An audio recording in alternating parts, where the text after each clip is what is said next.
Hello everyone. This is not a story for the faint of heart. Today, we will be stepping into the darkness of the most gruesome cases, where evil not only exists, but also leaves bloody and haunting traces. This is Real Gruesome Murder Cases, a series of true stories about murders that made the whole world shudder. If you are ready to face the cold truth and the gruesome corners of humanity, come with me to delve deeper into each case, to live a life posthumously. The casket was oak with a mahogany finish. A yellow cut sunflower lay haphazardly between the fingers of the body, the most color offered in the small, run-down church. Only 3 people entered the room. Only 3 took seats in the front aisle, chipped gas cans and matchboxes in hand. The uniformity of the black outfits made the room feel smaller, duller. The only respite was the small, almost seamless lines of dark gray thread interwoven into the fabric of each person's blazer. An imperfection, yes, but a consolation for him nonetheless. Each blazer told a different story: missed meals and burning anger, a car, a sunflower field, and unfortunate truths, old fortunes and new beginnings. That was what they were. Memories of a time when he lived, stories into the person he was. So as he watched the 3 effortlessly coat the aisle seats and checkered floors with oil, watched as the papers of his existence become pliant under the weight of the foreign substance, he thought back to a time when he simply was. The calm before the storm. It is bright and damp. A cold draft whistles through the broken roof of the rundown house. The only warmth apparent was from the overused patchwork blanket and the 2 sizes to big black blazer, the price tag still attached. Silas felt along the side of the stiff material, wincing at the tear already present from the rusted sharp metal of old Mac's wired fence. Damn it, my first big job, and I already made a mess. His father would not be happy.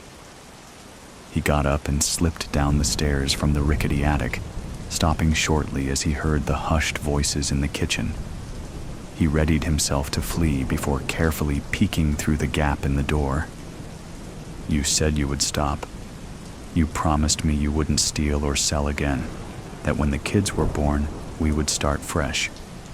Mama clenched the ladle in her hand, the remaining soup on it, slowly dripping onto the floor. Silas's stomach clenched at the wasted food. Mama never wasted food. Father seemed to realize this too, as his large shoulders seemed to shrink under his wife's eyes. The gun he was cleaning in his hands, less a threat compared to her ever-growing anger. We did. I have. But this time it was personal. He attacked this family's integrity. He questioned our worth. I had the money we could have paid, but he wouldn't let us. So we left, taking only what we rightly deserved. He attacked the gun with a new sense of purpose, the black residue coming off further, staining his stubby fingers, leaving the faint scars still visible on them to almost glow against his sunburnt skin. They both became still, the anger permeating the room colder, clearer. It felt like a line had been drawn, with one person on each side. It felt permanent. Then know this, Antonio. We have followed you around as you have shepherded us like sheep to the slaughter, purposefully ignorant. I wonder when we are dead and gone, if you will still try to talk of integrity. Silas's stomach clenched and rumbled. He wished he was somewhere else. What once was still is. It was windy and hot, the moon the only source of light. The leather shift grated against his hand as the car flew around the corner. Fuck, fuck, fuck, the police were gaining. Damn it, Silas, push it! Creed's voice echoed around the car, his brother's patience waning. It felt like he was stuck underwater. Everything seemed to merge into one.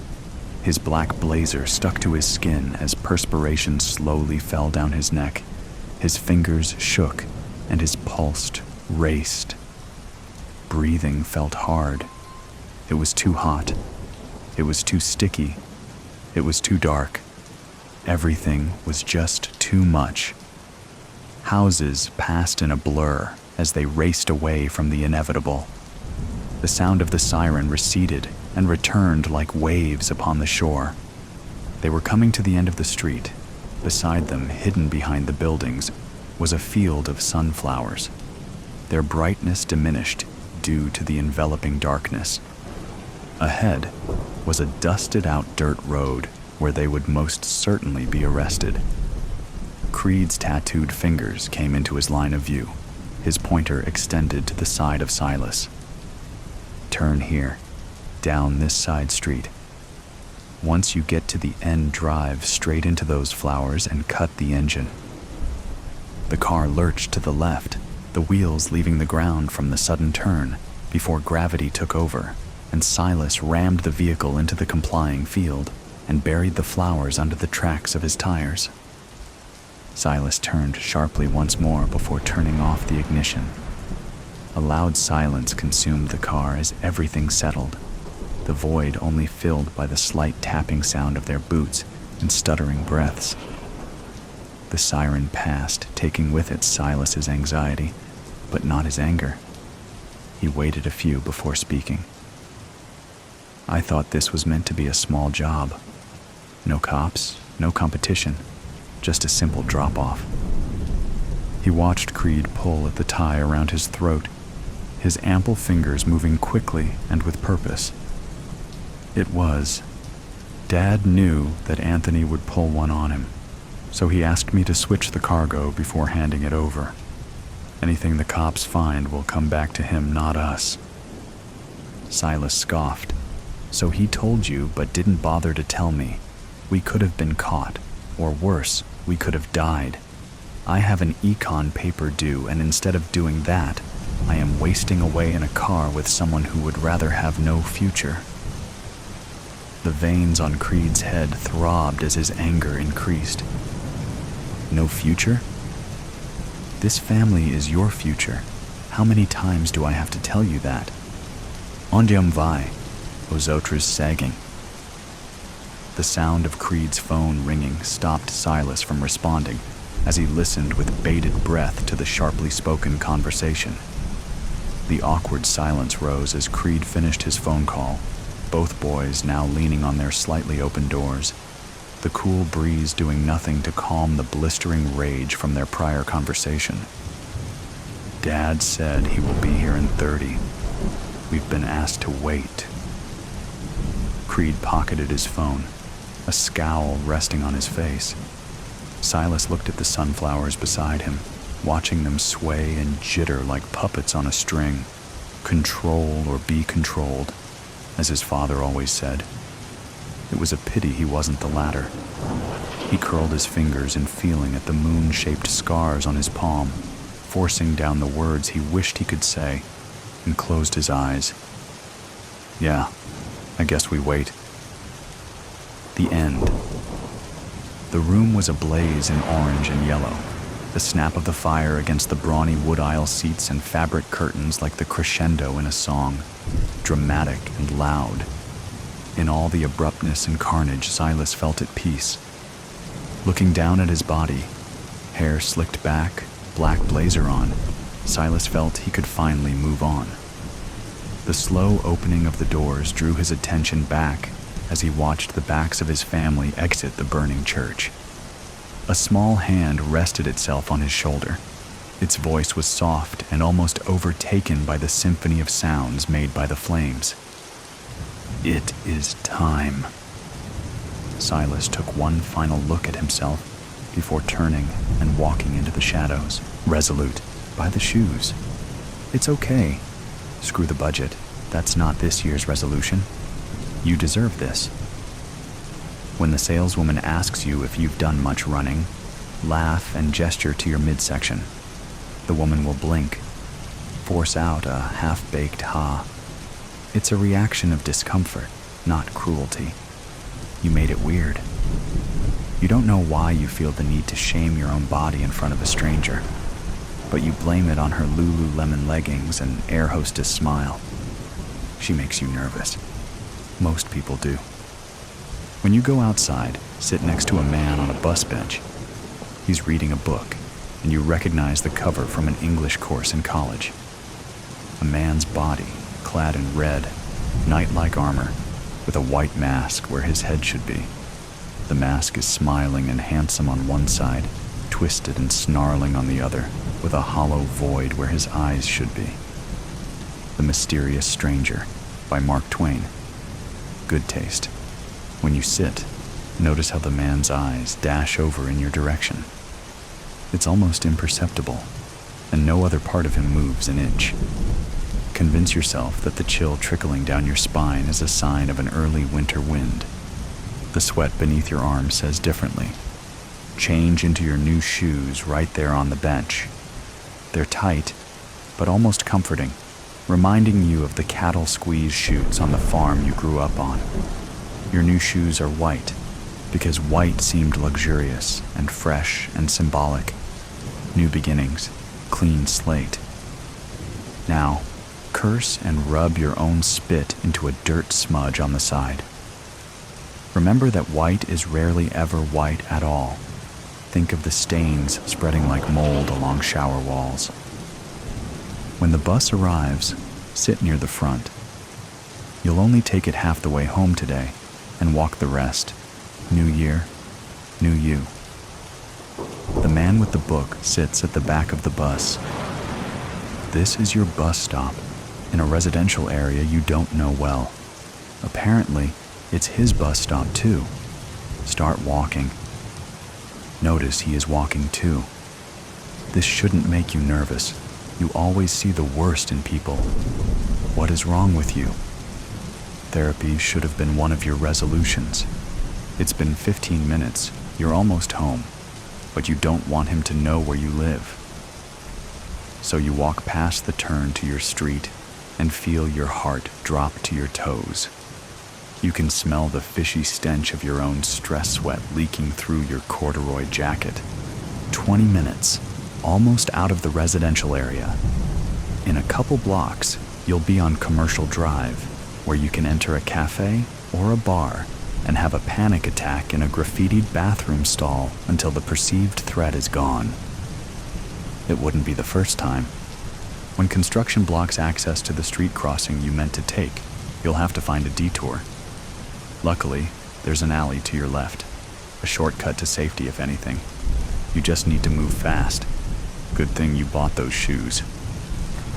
When you hear the man's footsteps beating at your heels, run. 2.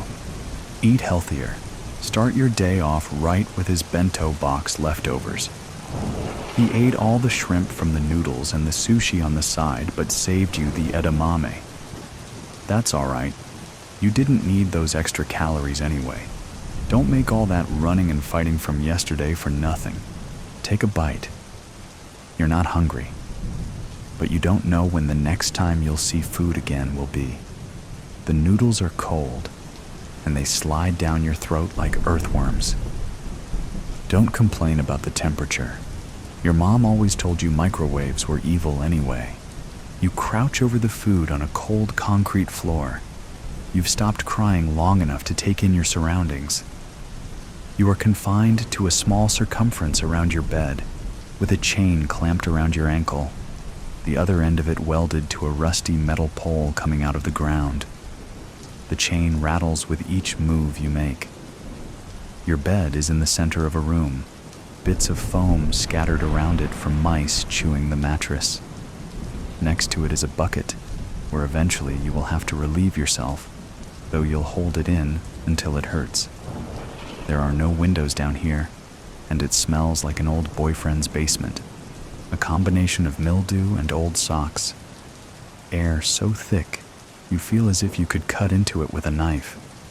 The corners of the room are dark but packed with things. Boxes stacked haphazardly, shelves overflowing with old books, loose papers on the ground. You can't make out what any of the books say on the spine, as much as you try to strain your eyes.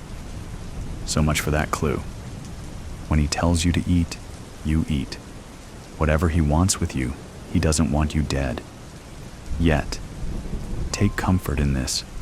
Hide the fork from your meal under your mattress. 3. Learn a new skill or hobby. It takes an average of 6 seconds to walk in a circle at the length of your chain. 3 seconds if you run. Count the moths that flicker around the buzzing light bulb above you. Count particles of dust in the air. Numbers were never your thing before. You were an English major once, though that life feels light years away. Divide experiences between before and after. Before, you had a cat. He had a scratchy meow and sprayed on your laundry, but slept in the crook of your arm every night. Before, you had a crush on your coworker Diane, even though she talked with her mouth open, and you caught her stealing from the baking display 3 times. After, you are shitting in a bucket. You curl up on your mattress, thin blanket pulled over your head, and cry. Try making an itemized list in your head of every kiss you've ever had. See if you can remember the script from the 1998 fantasy movie Willow. You almost can. For some reason, this makes you cry too. Go back to counting. The mice stayed hidden for the first couple days, but they're getting bolder. Keep track of every time one skitters over your hand or foot. Of all the horrors you could imagine a kidnapping victim to go through, boredom certainly was not one of them. On what you think could be the 8th day, try something different. You know the man only enters the basement twice. First, to take your used bucket, then to bring back a clean bucket and food. You have been so busy cowering in the farthest end of your chain away from him that you haven't gotten the chance to really observe. Pay attention this time. Start counting when he first unlocks the door. He keeps his eyes on the ground as descends the stairs and approaches to pick up your bucket. It doesn't look like guilt or nerves, but rather he does not seem to regard you at all, as if you are so far beneath him that your presence can hardly be perceived. You almost lose track of your counting, mind reeling. Why are you here at all when he acts as if he wants nothing to do with you? He is as nondescript a man as they come. Brown hair, dark eyes, with short, well-kept facial hair, thin-rimmed glasses, a button-down blue shirt, recently ironed, gray trousers, clean shoes. If you ever get out of this, you're not convinced you could pick him out in a police lineup. When he leaves, he shuts the door behind him, but does not lock it. These seconds are crucial. Above you, at one end of room, you can hear a toilet flush, running into pipes that go through the basement. More water running after that. Then there are footsteps to the other side of the house. He is there for a short time. Finally, the footsteps lead back to the basement door. He has returned with a freshly cleaned bucket in one hand and a tinfoil wrapped burrito in the other. He sets them both down beside you, wordlessly, and then he is gone again. The door is latched tight behind him. 4 minutes and 38 seconds. That's how long the door was unlocked for. Don't forget this. 4. Be more adventurous. Something is different today. Another moth hits the burning light bulb and falls dead into your matted hair. The mice, your only companions, have gone quiet. Upstairs, there is more movement than usual, things being dragged along the floor. Your stomach has been flip-flopping since you woke up. Call it intuition. There is the issue of that pesky iron shackle around your ankle.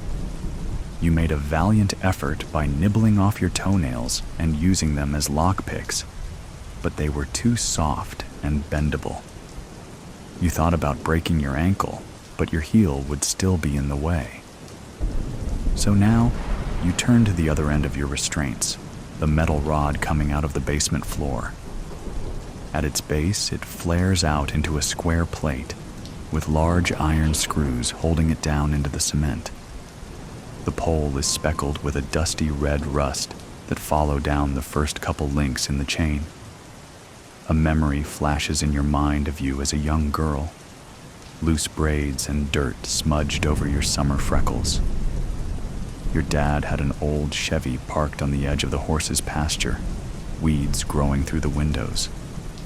You tried, with all the strength in your little arms, to open the door, but the handle snapped right off and sent you flailing backwards. It left red on your hand, and you thought the car was bleeding. There could be hope after all. You take your shoes from where they've sat dutifully by the bed and put them on. Pull the chain taut and kick near the base where there is the most rust. Kick again and again. The rust stains the white of your shoes. Take a break to wipe frustrated tears from your eyes, then try something different. Pull the chain towards you, taut again. Push your feet against the chain. Harder. Your legs begin to shake, and the chain bites into the flesh of your palms. Grit your teeth. Keep pushing. It bursts. You gasp, collapse to the floor, and weep. It's refreshing to cry from joy for a change. When the man comes to change your bucket, sit in front of the pole. Don't let him see you've escaped your shackles. The man raises his eyes to meet yours, and you can suddenly feel every single hair on your body. This is the first time he's looked at you since you were taken. It doesn't last more than a second, but you are shaking. He heads up the basement stairs, bucket in hand. Shake off the chills. Let them roll down your spine and out of your system. It's now or never. With clammy hands, pick up your broken chain and cradle it to your belly. Quiet. You can feel your heat thumping against your ribcage, and you breathe hard through your nose. Leave your shoes behind. Too loud.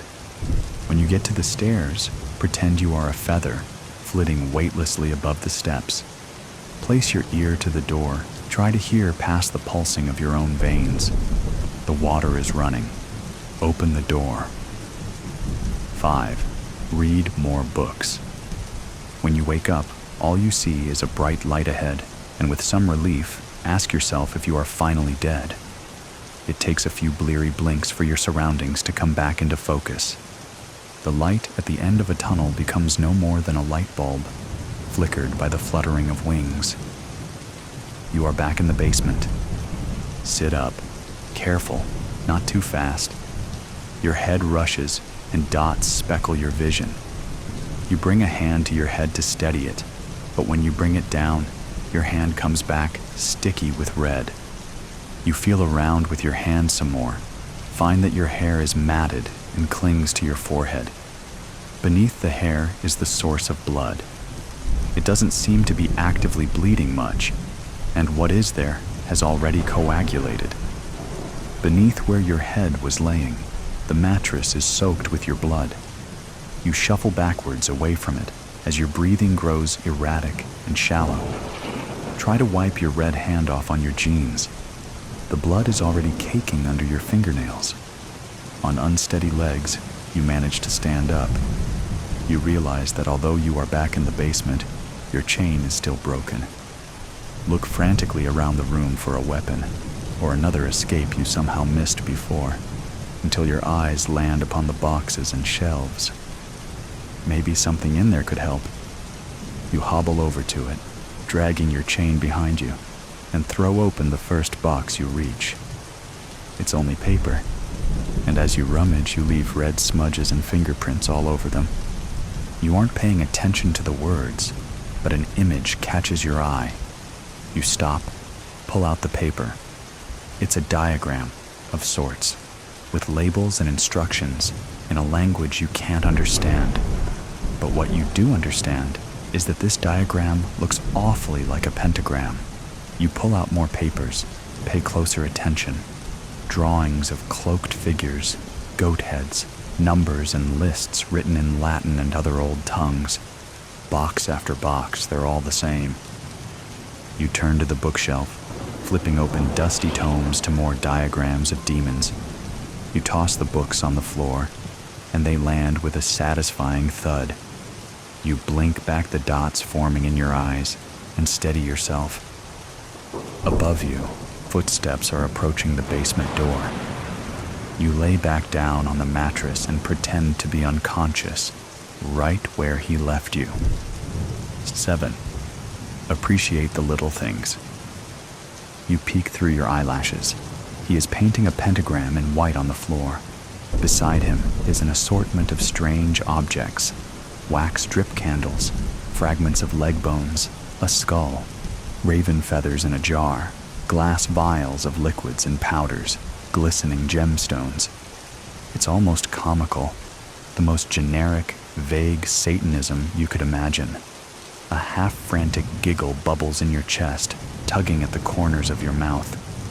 Bite your tongue to keep it down. His hands clamp down on your ankles and tug. He is dragging you off the bed to the floor just beside it where he's painted the pentagram. You hear the clinking of glass, the rattle of bones, as each object is arranged around your body. Then you can hear his breath above you. Feel his knees at the sides of your legs. He begins to chant.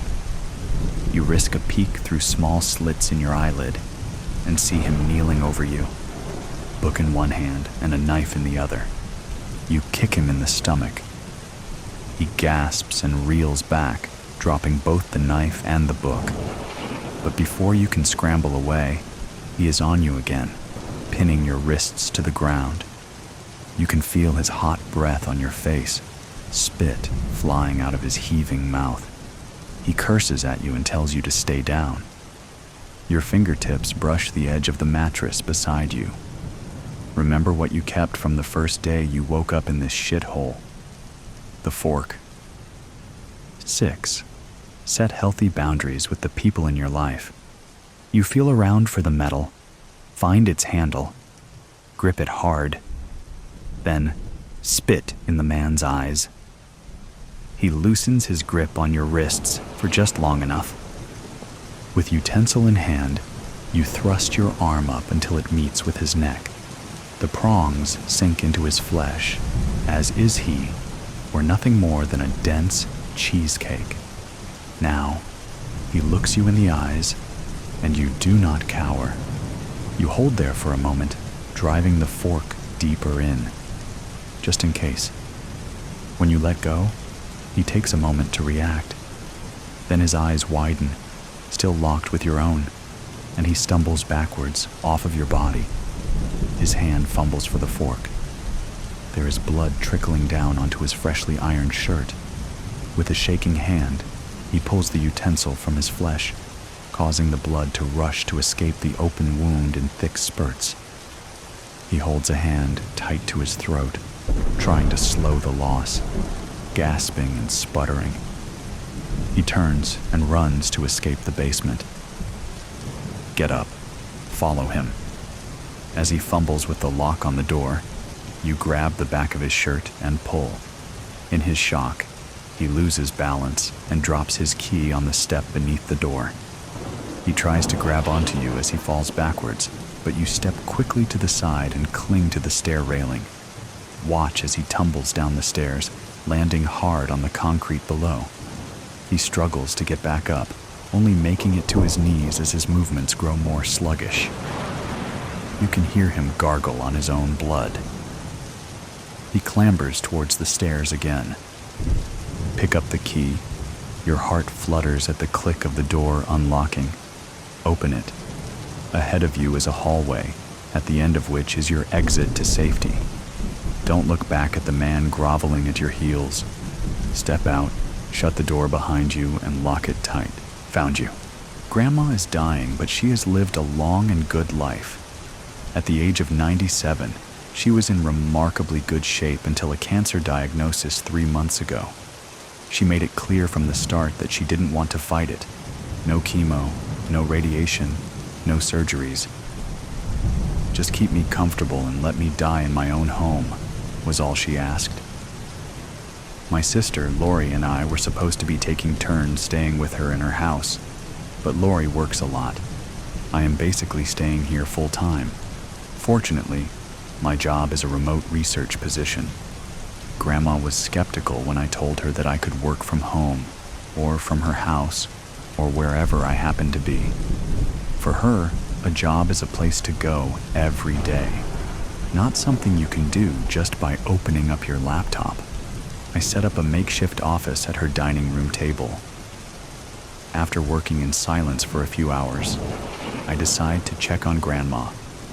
Sure enough, she is asleep in her room. I have noticed that she is sleeping more and has more episodes of confusion. Hospice comes by once a day to check her vitals, see if she needs more meds, and let us know how she is doing. I begin to think about my grandma's life, the life that is about to end. I need to think about that, about the obituary anyway. I begin making some notes. Born Annie Lee Morton in 1928 to Deborah and Leroy Morton, she grew up in Smith County. At the age of 16, she got a job at the snack counter of the old Songbird drugstore. It was there she met John Joseph Lane, or JoJo as everyone called him. They married in 1950 and welcomed a son in 1955. Mrs. Lane went on to move to Livingston. She began a job with the Renault Insurance Agency as a secretary in 1964, where she worked until her retirement in 2002. In her retirement, Mrs. Lane remained active with the local theater, as a library volunteer, and with local charities. Many in the community remember her warmly. She was preceded in death by her son, Jacob Lane, several years ago. She is survived by his daughters, Lori and Maddie Lane. I stare at the notes in front of me. I can't believe that is all there is. After 97 years, there should be more. I look out the window. The backyard is filled with dry brown leaves. My grandmother always kept everything so tidy, and the yard was no exception. Until the cancer, she raked those leaves herself. If she looks out her bedroom window, she will see how neglected the yard is, I think. I retrieve the rake from the backyard shed, and I think about the short obituary. The truth is that Grandma's life had one big black hole. It was the void left by her husband and my grandfather, John Joseph Lane, or JoJo as everyone called him. My dad died in a car accident when I was 9. I then developed a burning curiosity to find out everything about his life and his family. My mother had packed away most of my father's things. I looked through them and found them lacking in giving me any clue about who he really was. So, when I spent time with my grandma, I looked to her for information. I rummaged through my father's old room, and that was where I first found pictures of my dad's father, JoJo. Grandma always spoke highly of JoJo. He was a good father, a good husband. They were in love and happy. My dad, as a boy, had adored JoJo. What happened to him? I remembered asking Grandma. Did he die? She was in her 70s then, but had the face of a younger woman. Her smile faded away, and her eyes became serious. He left one day, she said. But where did he go? I pressed on. At the age of 9, I didn't understand the concept of separation, abandonment, or heartbreak. I don't know, honey. You see, he had lost his job, and we were struggling, she explained. Sometimes, I think he just, maybe went off somewhere and decided to disappear. I remember being shocked and horrified at the prospect. As a child, I didn't know that people could just vanish, except for kids who were stolen. But adults, never were they supposed to disappear. After that, I never asked any more pointed questions about JoJo. but sometimes Grandma would make a remark that would give me a snippet of information. His favorite meal was meatloaf with mashed potatoes, peas, and yeast rolls. He was a good dancer. When my grandma was pregnant, Jojo knew it was going to be a boy. He was so excited to have a son. Then he left when my dad was 8 years old. It made no sense. I had asked my mom about the whole situation later on. She just shrugged. According to my dad, he fell asleep one night, and the next morning Jojo was gone. I think of this as I rake the leaves into piles. I start at the perimeter of the yard, and I am working my way to the center. I am out of shape, and am starting to sweat in spite of the cool temperature. One last drag of the rake across the ground, and I am going to go in and rest. I cannot believe my 97-year-old grandmother raked these leaves. My thoughts are interrupted when I realize that the rake is stuck on something. I can't seem to pull it toward me, so I lift it up, and that is when I see that the rake is tangled with a leather strap. Bending down, pushing the leaves and grass away, I realize that the strap is connected to something that is buried. I pull harder on the strap, and I feel something give way, but it is deep. Retrieving a small garden trowel from the shed, I dig until I can make out the top of a leather bag. After a few minutes of pulling and digging, I get the item out. It is an old leather purse, stiff, scratched and caked with mud. The clasp on top is an old clasp, the kind with two metal pieces that wrap around each other and make a snap sound when they are forced closed. It is rusty, but after some effort, I manage to pry the purse open. Looking down into the black plastic lining, I see that the purse is empty, except for a bundle wrapped in wax paper. The paper is brittle when I unfold it. Inside, I find a large brown stained envelope, and within it another smaller envelope. I open it to find even more wax paper, and finally a thick bundle of folded notebook paper tied with string. I untie the string and open the paper. It seems to be a letter of some kind. The first page has only one sentence. "Dear Jojo, I am so sorry," is written in my grandma's precise cursive script. At that moment, I hear a car pull into the driveway in front of the house. The hospice aide is here. I feel panicked. I go into the house, stopping in the kitchen. For some reason, I feel as if no one should see me with these papers. I tuck everything underneath the kitchen sink before I open the front door to greet the hospice aide. Grandma wakes when we enter her bedroom. She is confused when she sees the aide put the blood pressure cuff around her upper arm. "What are you doing?" she snaps at the aide. The aide's name tag says Lavana. She smiles at my grandma. "I'm just checking on you, Miss Lane, just kicking the tires and looking under the hood." My grandma laughs.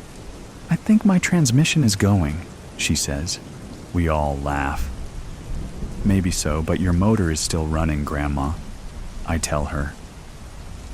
After Lavana has left, I put on the kettle and take some warm chamomile tea up to the bedroom, but Grandma has already gone back to sleep. It won't be long now, I think. I pull the papers out from under the sink. I look at that first page again. "Dear Jojo, I am so sorry." I flip to the next page to read on. My grandmother's handwriting was unmistakable. Date: Monday, November 25th, 1963. Jojo, you are gone. I know where you are, and I cannot tell anyone, and I cannot keep it in. So I will tell the pages. Only the pages will know. I will write this. I will bury it deep, deep in the ground, deep in me. Jojo lost his job 3 months ago. He was working for Wilhelm's Furniture. He had been there for years. But then the owner died and the place shut down, laid everyone off. At first we weren't worried. But then, when Jojo started trying to find work, he couldn't. No one was hiring. not the factories, not the stores. Then, we got behind on rent. The landlord said he would work with us, but then the gas bill went unpaid and got turned off. It was getting colder. I dressed in layers. I dressed our boy in layers. I scraped together meals of salt and pepper and butter and rice. Finally, we got into a fight. I told Jojo. He was no kind of man, no kind of father, that couldn't even feed his child, couldn't even keep him warm. Jojo, I will never forget your face when you left that night. I looked up for a moment. So there had been an argument, but that hardly explained the fact that Jojo was never seen or heard from again. I flipped to the third page, hoping to find answers. Grandma had written this page later. Date, Wednesday, November 26th, 1963. Jojo, you came back. You left, but you came back, and you had money. A big wad of cash. It looked funny.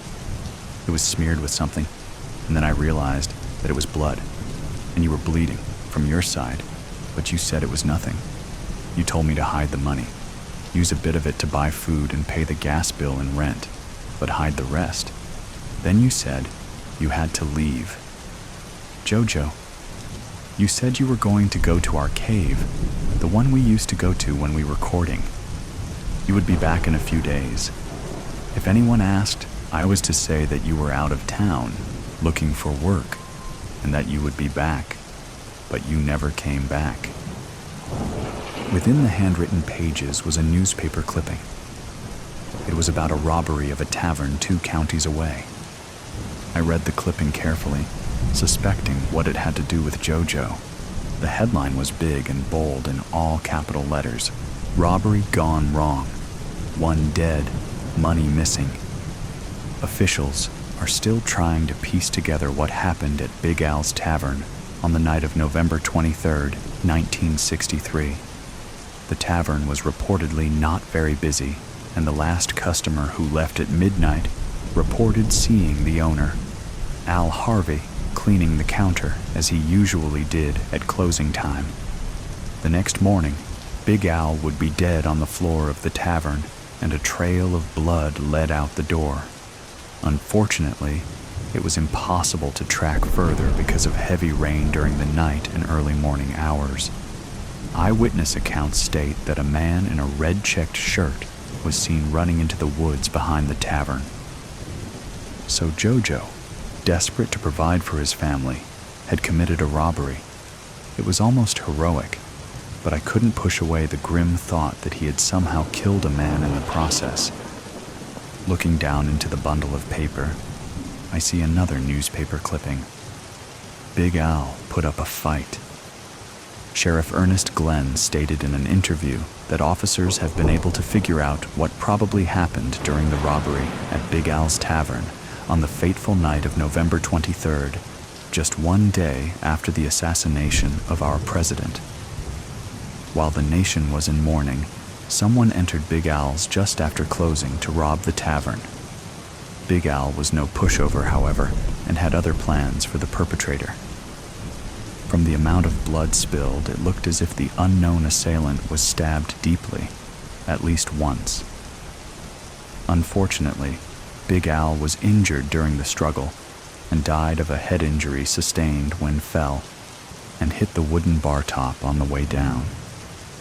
Sheriff Glenn made this statement. Wherever the assailant is, he will be looking for a hospital. He is going to have to get patched up somewhere.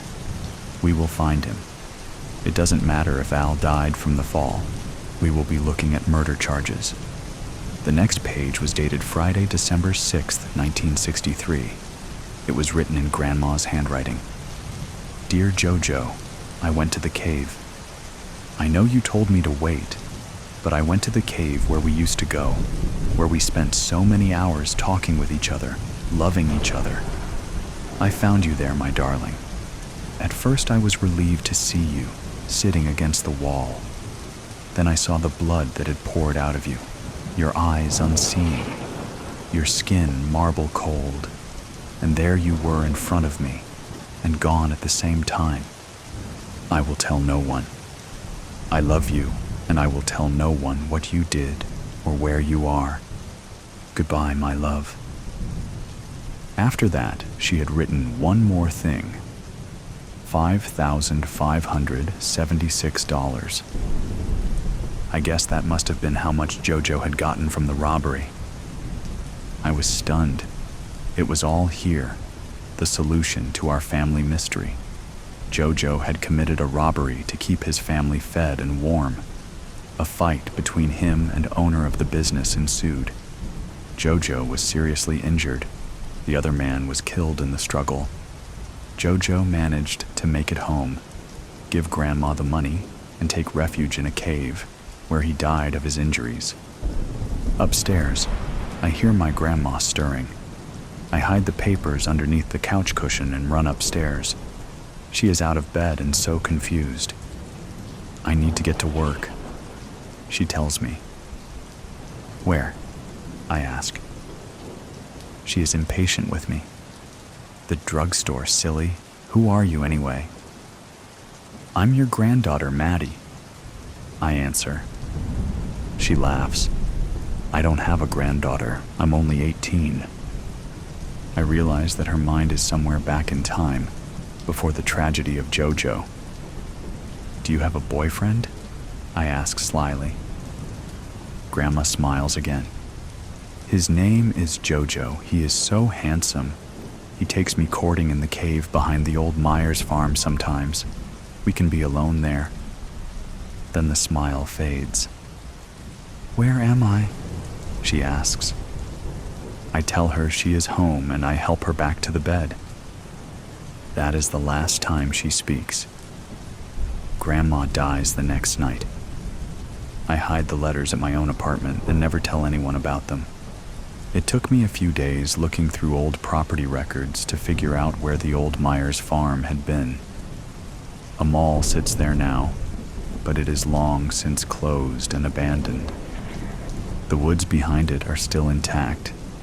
I waited for the weather to warm up and decided to hike out there. I found the cave. There was graffiti and a bit of trash near the entrance. Inside, it was dark and cool. It went deep into the side of the mountain. I had brought a long spool of fishing line, attached it to a tree outside, and unwound it as I walked deeper into the dark abyss. I didn't know how big it was, and I didn't want to lose my way. I moved my flashlight through the dark, and when I saw nothing, I kept walking. Then I noticed a shaft of sunlight coming through a crack in the rocks. I walked toward this light and found myself in a separate chamber. At first I thought it was empty too. Then I spotted the still human figure sitting propped against a large boulder. The bones of Jojo Lane still sit. He still wears the black cowboy boots, the blue jeans, and red checked button-up shirt he put on one morning in November of 1963. The skull grins and a skeletal hand is reaching out toward me. I kneel and look at the empty eye sockets. Found you, I say. Jojo doesn't reply. I sit with my grandfather for a while. The cave is still. The sunlight begins to fade. I reach over to hold the skeletal hand. I think long and hard what to do. Should I alert the police? Should I make an anonymous report? Should I tell my sister and my mom? Then I realize I don't have to decide today. He has been here for decades. A few more years won't hurt. I will leave him alone for now. As I rise from the floor of the cave, I can almost feel him looking at me. I turn around, half expecting him to animate, to tell me not to go yet. The skeleton still sits, expecting nothing, asking nothing. I tell Jojo goodbye and turn to follow my fishing line through the dark cave and back into the present, leaving Jojo to sit where the past had left him. For the love of murder. The wine glass shattered, and instantly conversations at the table came to a halt. There wasn't even a dull whisper to be heard, the silence utterly shocking. Nervous eye contact was made between the group until their attention was drawn elsewhere. His body was convulsing as foam began to form at the edge of his lips. The shock in his eyes left unchanged, while the pigment of his face turned from white to red, and then horrifically blue. "Somebody do something!" his wife shouted, gripping her husband's shoulders, then ravenously ripping at his shirt collar.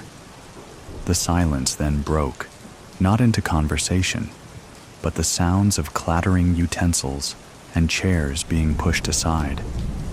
Two gentlemen rushed to the convulsing man and lowered him from his chair to the ground. The convulsing began to slow then, until it came to a stop, as did his breathing, as well as his heart. One of the gentlemen placed two delicate fingers on the side of the old man's neck, let out a long sign, and shook his head in remorse. His wife began to sob. Angelina sat motionless across from her father as he struggled to breathe, without even realizing what was happening. Is this one of his cruel jokes? Some way to make the night memorable in his own cynical way? Just hours ago, Angelina and her father were dancing together, him in a three-piece suit, her in her wedding dress. Now he lays lifeless on the floor, blue in the face. Andrew is gathered with the other men. They whisper silently together, most likely deliberating on what to do with the body. Julia, her stepmother, lays upon her father's dead chest and heaves enough breath for them both. Angelina is still. She feels the hammering in her chest, the heat rising the nape of her neck. She is processing what is going on around her, on high alert. She doesn't have the capacity to be hysterical right now. Hysterics won't allow her to justify what has just happened before her very eyes. Her father was murdered. As the men gather in the corner, Angelina clears her throat. Every muscle in the room stops and turns in her direction. "Andrew, do be a dear and gather Julia, please. She needn't be so hysterical considering she poisoned my father and her husband," Angelina said, so poised, as her chest break out into hives. Julia leaps upwards, crashing into the table and rattling the china. Her cheeks are streaked with thick black lines as she begins to scream.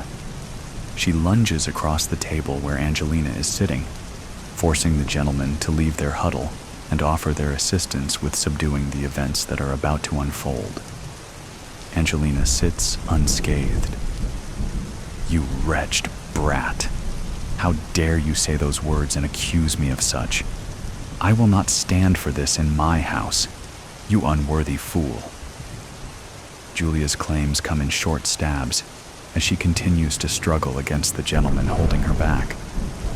Andrew's father, Leroy, attempts to calm the situation. Now, let us all take a breath. There is no need to point fingers or make such accusations. We do not know what happened, he says. "With all due respect, Mr. Montgomery, my father was brutally murdered in front of my very own eyes, in his very own home, and the very day that was supposed to be my happiest," hisses Angelina. "We shan't let anyone leave until they either confess of until we can bring the authorities in to decide for themselves.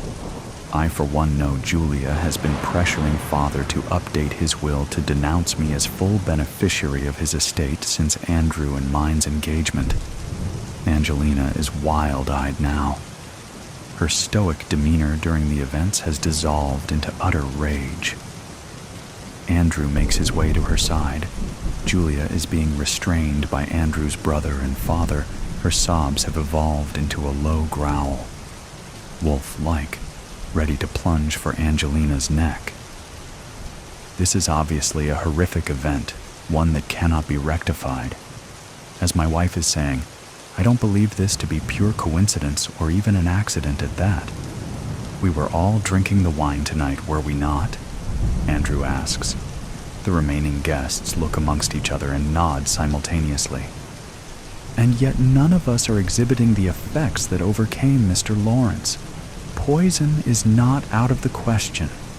Father, please alert the staff of what has happened.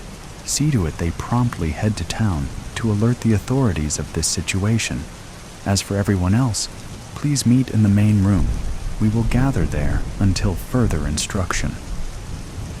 Andrew guides Angelina out of the dining area, away from her dead father lying on the floor just feet away. "Julia couldn't have done this," he whispers so delicately into her ear. "She doesn't have the brains to go about navigating poison. She'd end up dead herself before she pulled anything like this off." Angelina scoffs and whispers back, "This is true, if she were working alone."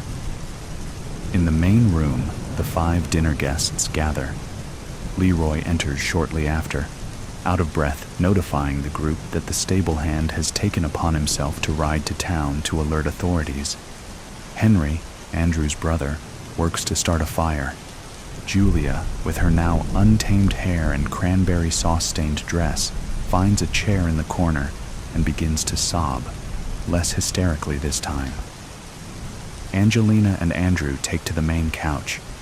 Elizabeth, Angelina's cousin, rushes to sit beside her. "What is going on?" she whispers urgently to Angelina and Andrew. Their heads all bow together to keep their conversation low. "You don't really think he was poisoned, do you? That can't be. There's no way anyone would do such a thing, let alone to your father of all people. And tonight?" Elizabeth is trying to rationalize the events that transpired not even 25 minutes ago. A large part of her is feeling guilty for occupying most of her dinner conversation with Henry. How could she not, though, with those gorgeous eyes and seductive smile, the way he caressed her thigh during the first course? "Julia has to be behind this," Angelina whispers back to Elizabeth. "She's always been after Father's money, and now that Andrew and I are officially married, she wants the whole lot for herself." Angelina pinches the bridge of her nose, trying to gather her thoughts. "Had she been this desperate for the money, I would have relented. I'd rather have my father alive than his estate." Andrew takes her hand away from her face and entwines her fingers with his. "The authorities are on their way. We'll come to a resolution," he reassures her. Julia stirs from her spot in the corner. "Leroy, was that not your bottle of wine you shared with the rest of us tonight? How generous of you." The sarcasm comes off like a knife, and ever so slightly Leroy begins to perspire. Julia continues, "And did you not uncork the bottle yourself? A way of thanks for the marvelous and expensive night Mr. Lawrence threw for your son and now daughter. You took Mr. Lawrence's glass yourself to fill, denying the waitstaff." Everyone's attention turns to Leroy. "Yes, I did bring the wine, uncork the bottle, and pour Mr. Lawrence's glass, but I swear I did nothing of the sort to bring him any harm. I can assure you all that." Leroy dabs his face with a handkerchief. "Father would never do such a thing, Mrs. Lawrence," Henry interjects. "Absolutely not. What would be his motive?" Andrew is standing now, creating a barrier between Julia and his father. Ever so quietly, Elizabeth utters, "Unless the poison wasn't meant for Uncle." Andrew turns to face Elizabeth. "Elizabeth, what do you mean?" "Well, remembering now, it didn't seem like an issue at the time. I had come into the dining room first. All the glasses were askew in various heights. There was no reasoning for their placement. I took it upon myself to arrange the wine glasses from tallest to shortest, starting from the left side." She gasps and places a hand to her mouth. Her eyes widen with a realization. The glass I moved to Uncle's placemat was sitting at Andrew's seat. The room is still, quiet. No one says anything. No one engages in eye contact. As if everyone were looking at their own individual particle of dust on the ground, invested in everything else but each other. Where do their fingers turn when the victim of the incidents has entirely changed? The victim who is standing in the center of the room, his head bowed and hands on his hips, his potential murder amongst them. Angelina stands and makes her way to her groom. She takes his hands in hers and faces him towards her. She slightly strokes his cheek. "Darling, is there anyone you know of that would want to hurt you? Who would do this to you? On our wedding night?" Exhausted, Andrew leans into her. He encircles her waist and embraces her. He lowers his head to rest on her shoulder and says in her ear, "I have no idea, but I am certain we are no longer safe here." Angelina gives a faint nod into him as her eyes scan the room. Elizabeth on the couch, Leroy leaning in the entryway to the main room, Henry standing by the flames watching them dance, and Julia staked in the corner, her face turned toward the window, watching her own reflection. She holds Andrew more closely. Her thoughts are broken as the stable-hand's son comes running into the main room, the head maid behind him. Both are out of breath. One of the wait staff has stolen a horse from the stable, Mrs. Lawrence. I tried to stop her, I did. I told her no, she couldn't take him, but she did anyways. The stable-hand's son exclaims, "He is barely the age of 10 years old." Who? Who took the horse? Angelina breaking from Andrew and rushing towards the young boy. "It was Priscilla. When we tried to stop her, she pulled out a knife," the maid adds. "She must have been the one to put the poison in Andrew's cup," Elizabeth shouts. "Yes, certainly, but why? What is the motive?" Julia seems calmer now, adding to the conversation. "Why would a young girl so full of life, from a humble family, poison a groom on his wedding day?" Her head turns to face the group, her eyes narrow onto Andrew. "Andrew, you don't even know Priscilla. Why would she target you?" Questions Angelina. "I haven't the slightest idea. Clearly, she is unwell to have done such a thing, something so drastic." Andrew replies, shock in his eyes. "But," the stable-hand's son looks at Andrew confused. "You do know her.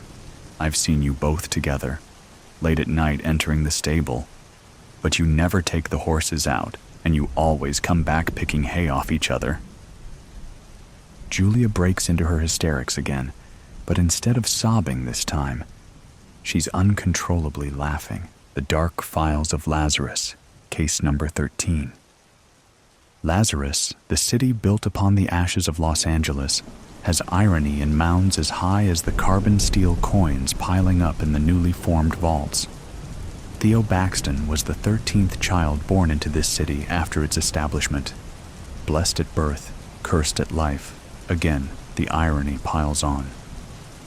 Superstitions aside, young Theo had the average childhood of those in the city. A busy father, a mother who stayed at home making a side business for her personal hobbies, schools located on the outskirts as a means to accommodate all from different walks of life, rival gangs that start between said schools and end up either inside of the city or inside the ground. Theo was no exception. He was branded to the Cater Kings, a gang that sought to make money between other gangs as an intermediate and peacekeeping family. Fees were issued to them to end turf wars before they started, a fair sum of carbon steel coins and fruit seeds that could also be traded in for food and weaponry. Young Theo was trained as the accountant of the group, having excelled in his classes of mathematics. In fact, given his devotion to the numbers, he was also allowed to freelance between the gangs. Word would spread throughout Lazarus of the boy genius with a fist in fights and a hand in banks, and he had his own office flat amongst the perks of a local celebrity. This climb would continue for 3 years until the peace was finally shattered. A third world war was an ongoing rumor even in this decade. but the threat of such was a temptation that could no longer be ignored. The federal government, trying to keep its iron hand upon the nation's throat. At the same time, groups of states were seceding from the Union, starting with Texas and Florida. California was arguing its points to secede despite being government central for years. Tensions were high everywhere, and all it would take was one little push. According to an associate of Theo, who wished to remain anonymous, a letter with no return address and a waxed seal pressed with an emblem of a serpent eating its own tail. Inside, Theo told his associate that it was from someone named Enzo, asking for help to what was described as a complicated accounting error.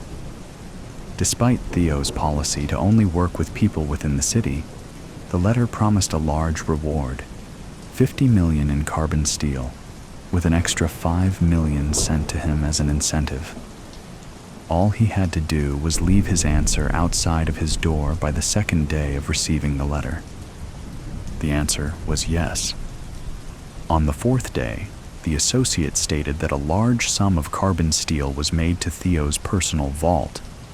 The bankers, however, refused to divulge information at the time according to their privacy policies, and insisted that since no amount of money was stolen or missing, that this was just another paycheck for Mr. Baxton. Come the afternoon, a large box was delivered to Theo's office containing paperwork and USBs pertaining to the error mentioned in the letter from Enzo. Theo did examinations and cross-examinations, contacted different businesses, and even got in touch with several tax collectors. Apparently, several different accounts belonging to key figures within the city gangs were seized, and the paperwork of each were sent to the wrong people in authority, all of which were dismissed under negligence. Now, no longer needing any trials, the figures could get their money back, but the public servants refused to be involved with the returns. Instead, Theo was contacted as a representative of the Cater Kings to oversee the return of the physical funds. The associate then told of what happened over the next few weeks. Delivery trucks containing wooden boxes of the promised funds were driven to the outskirts of Lazarus, where the gangs of the prominent figureheads awaited to take to the vaults, personally. The associate noted two things that were strange. All the truck drivers wore masks, and all the boxes were locked with their designated keys back at the vaults, awaiting in the hands and granted access only by the bank personnel. Still, the gangs were happy to have their money back, and they praised Theo and the Cater Kings as heroes. The associate refused to answer any more questions, as he had pled the fifth with great tremoring. He was excused and escorted back to his home. The rest of the case was a jigsaw of events relayed by the media that left Lazarus with blood in the streets, controversies and conspiracies, and many unanswered questions. Several stores and storage facilities of fruit seeds were set ablaze over a course of 9 days. A week later, large crowds were running at large around the streets, whilst throwing glass bottles and broken pieces of concrete at vehicles and buildings. Citizens were set in a panic as droves of gang members washed upon them like a furious flood. The local police had to team up with the city's firefighters to stem the flow of violence, but they were outnumbered and could only give way yard by yard. The hospitals were soon filled to capacity with victims of the assaults, several of which were fatal. What caused this outburst? It turned out that it had to do with a bounty of 10 million carbon steel coins for the capture of Theo Baxton, with double if caught alive. Apparently, one of the heads of the gangs issued the order not long after the delivery of the boxes to the banks. A call was made from the bank once the packages were opened, citing fraud via forgery and non-delivery of goods, followed by a plea for help against an all-out mob assault.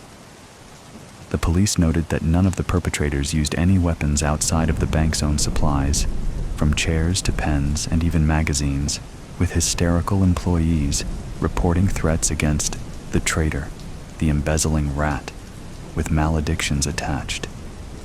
Theo himself was unable to be reached, for he was no longer in Lazarus. Another of his associates, before dying of his wounds in one of the hospitals mentioned earlier, only uttered this: "Had to get him out. He, not in the wrong, framed. Got him out to a friend. Gotta find Enzo." The assessment by the city's detectives were as followed. Theo was made aware of the goods inside of the containers, which turned out to be lead bars. He was made to lay low as the Cater Kings tried once more to keep the peace. The turmoil was spiraling off the rails, and the Kings were placed in the spotlight. The head of the Cater Kings, who also remains anonymous, promised the others that he would provide them with the guilty party members, i.e., he was going to offer Theo up as a sacrifice.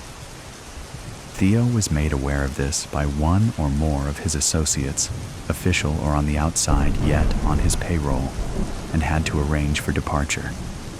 Then came the arson, and that pushed everyone over the edge in desperation, especially with the bounty issued and made public despite the denial of the gang leaders giving such an outcry.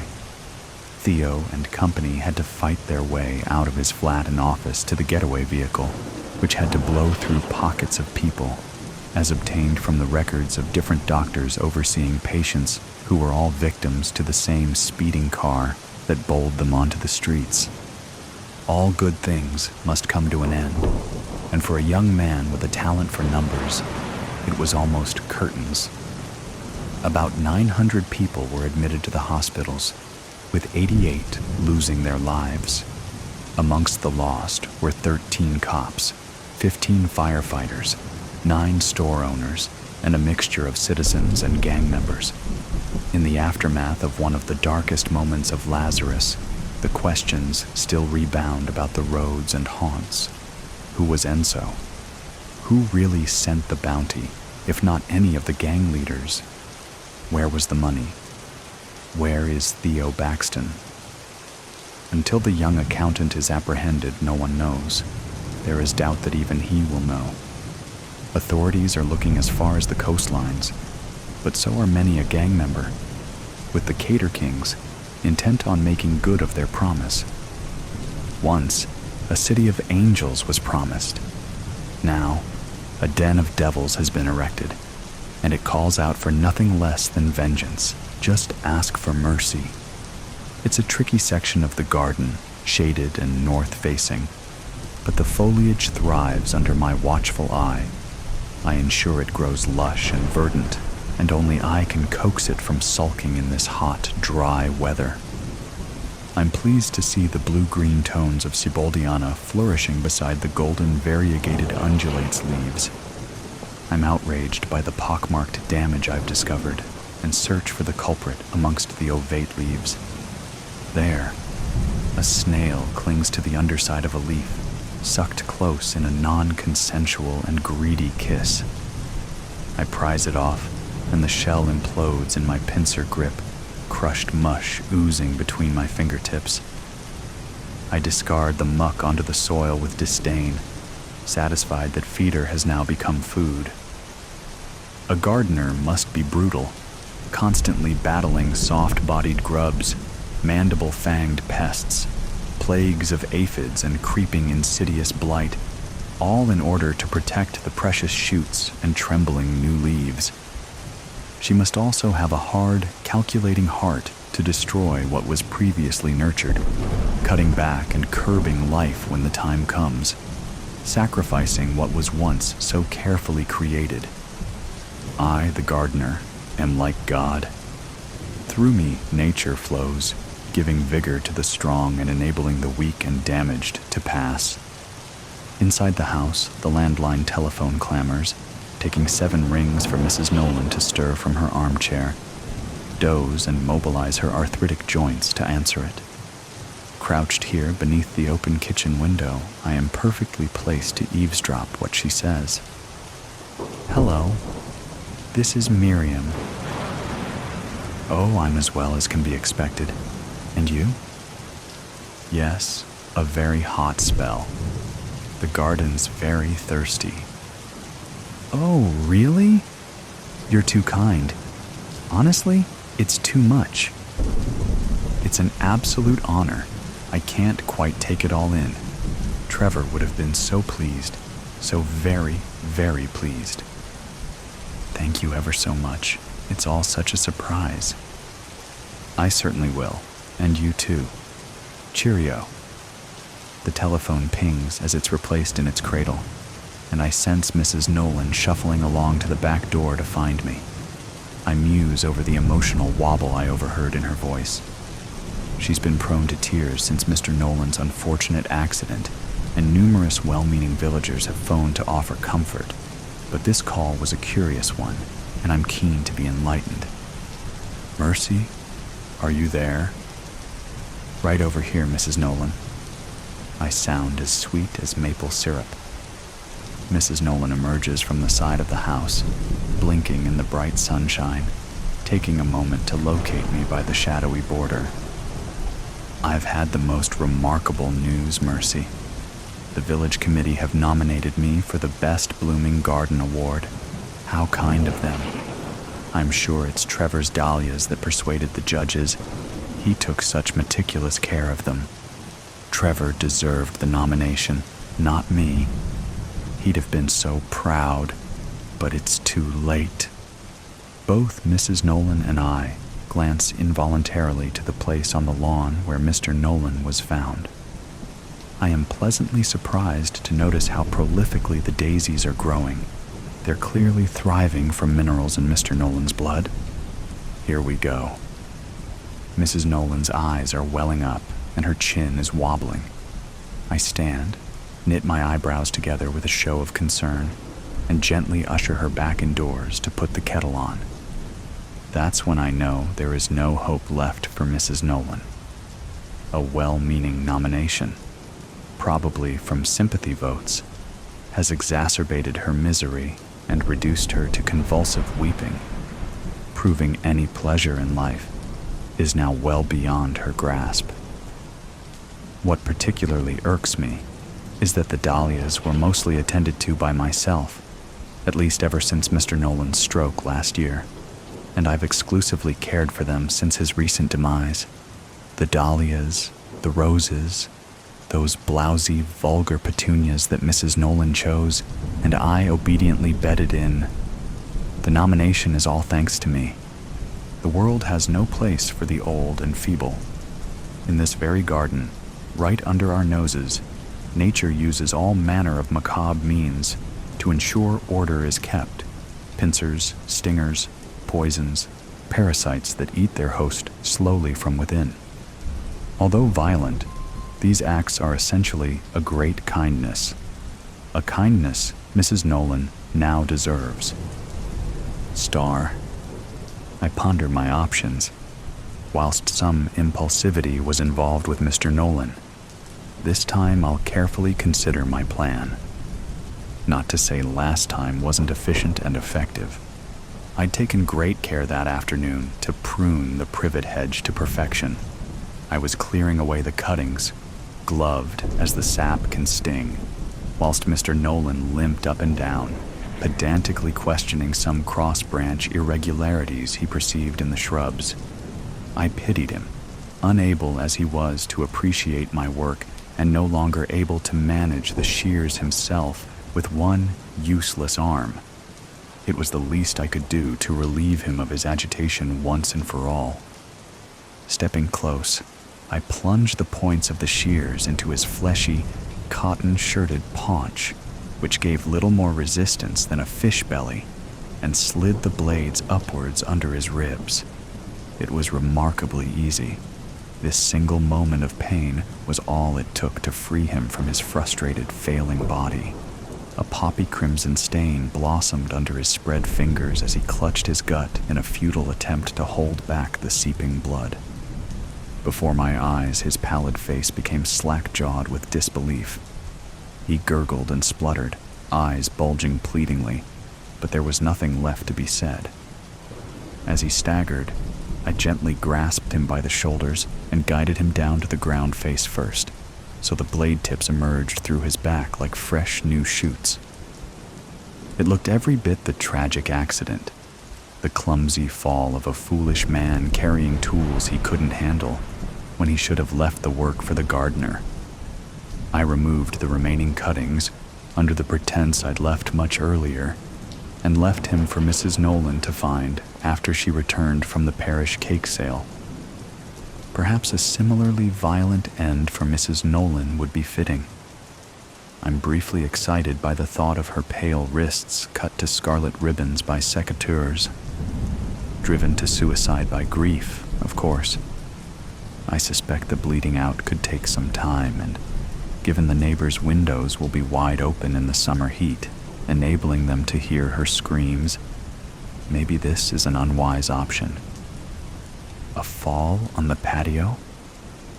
I think of Mrs. Nolan's head as the snail shell crushed between my fingers and wonder if one blow would be enough. Multiple blows would be inconsistent with a fall, raising suspicions that could compromise the innocent image I'm associated with throughout the village. I'm reluctant to take such risk. My eyes narrow thoughtfully as I scan the tapestry of summer-petaled foliage in the garden borders. Star Mrs. Nolan's made of Victoria sponge.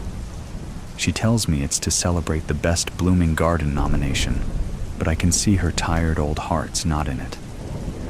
Nevertheless, we're both playing along with her pointless charade while it lasts.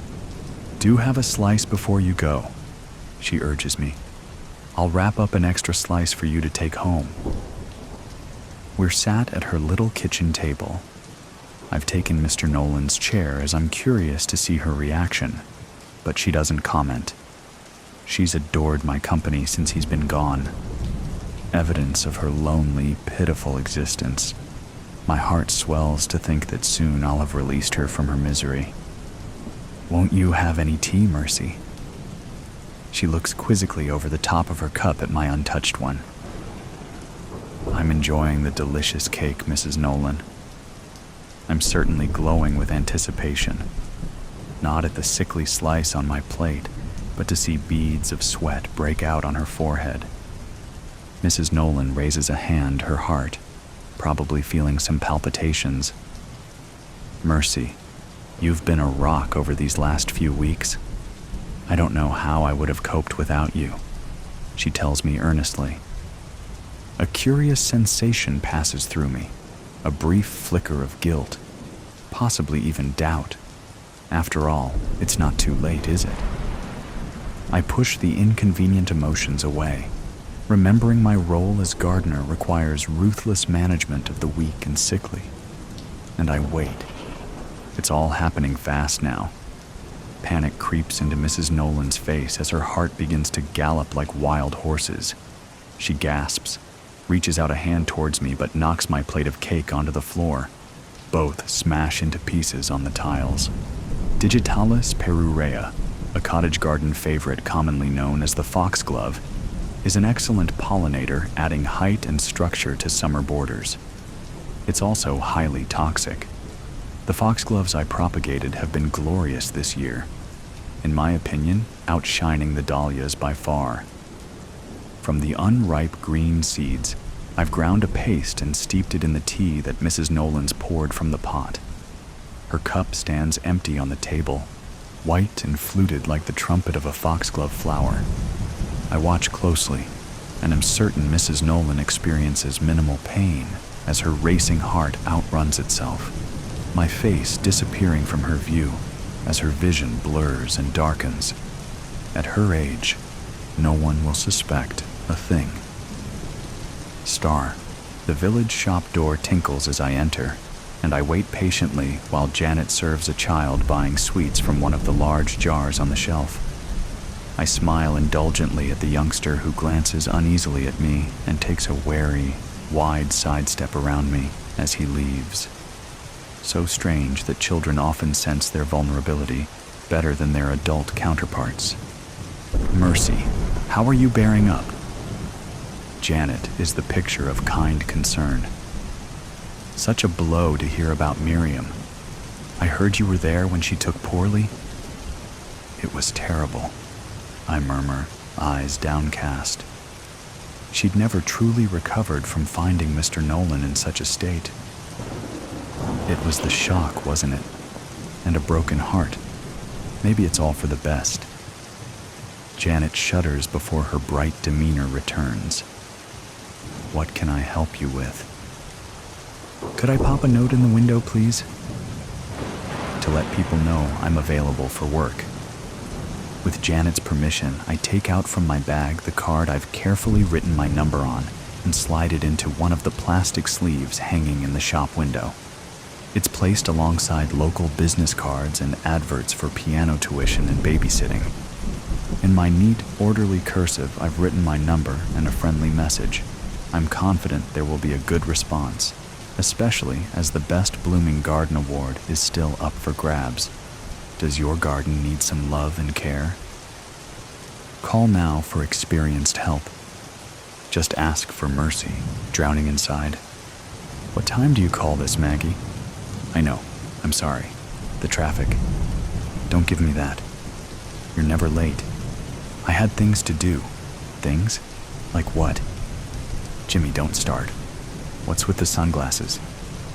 They're just sunglasses. Take them off. Jimmy, please, take them. Office of Fine. What the hell happened? It's nothing. Damn it. Who gave you the shiner? Jimmy, leave it alone. Was it Neil? Number Terry then.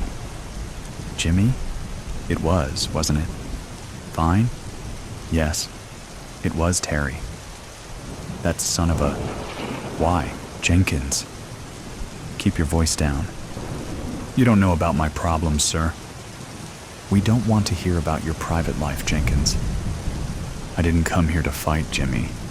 Then why did you come? Because we need to talk. Talk about what? United States. Us? There is no us while I'm stuck in here. You're wrong. There's still an us. Doesn't feel like it. You've been different lately. How would you even know that? I see it. The way you look at me, or don't.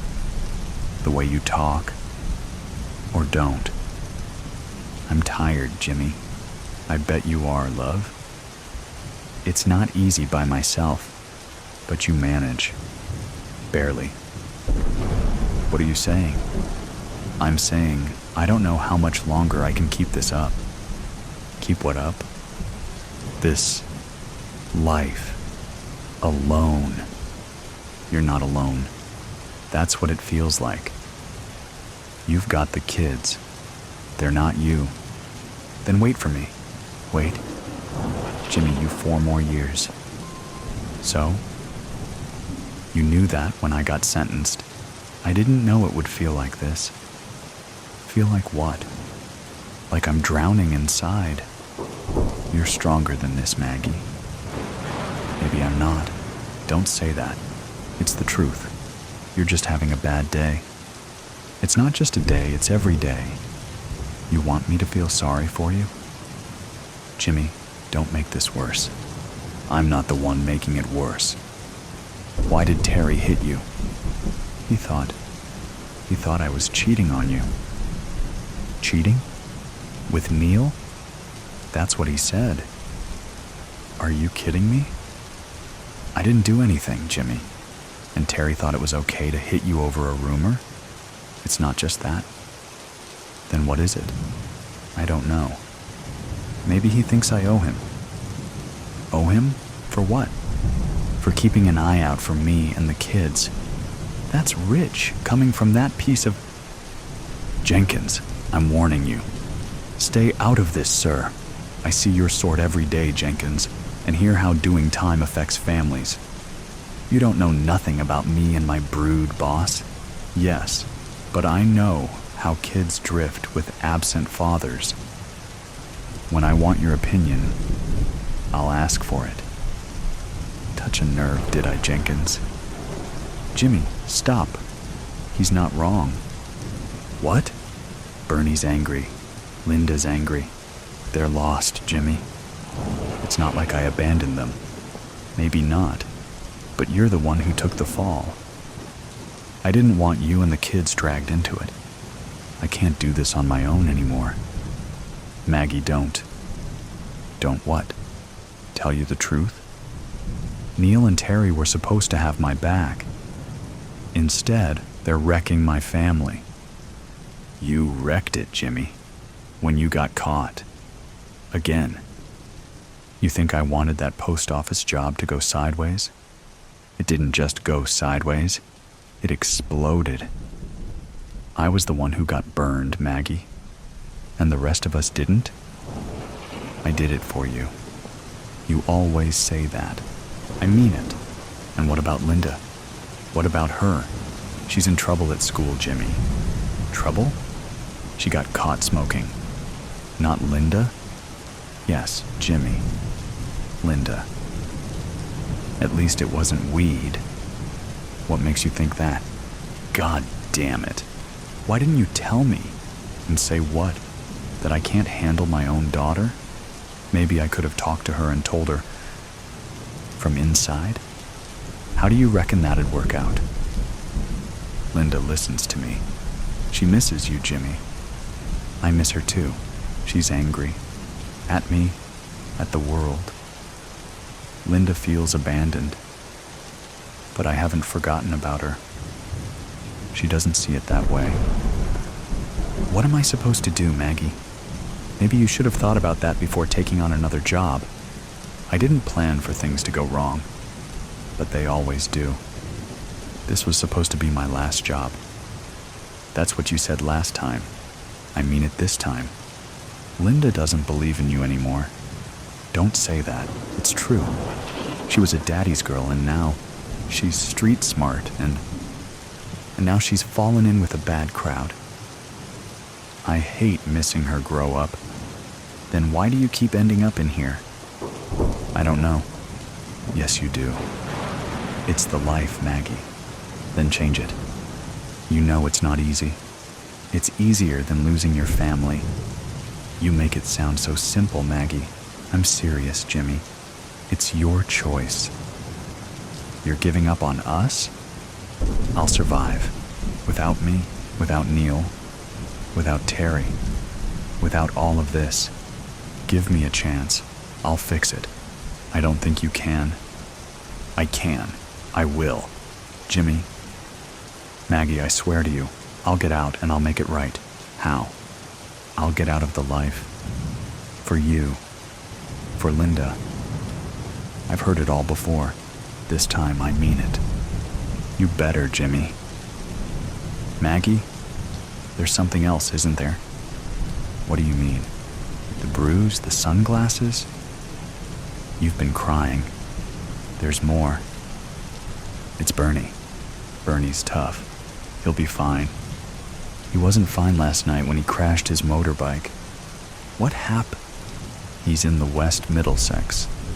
Why didn't you tell me sooner? You've enough to worry about. But he's my son, Maggie. Your son? He barely talks about you. What do you mean, he? You two never got along. That's not true.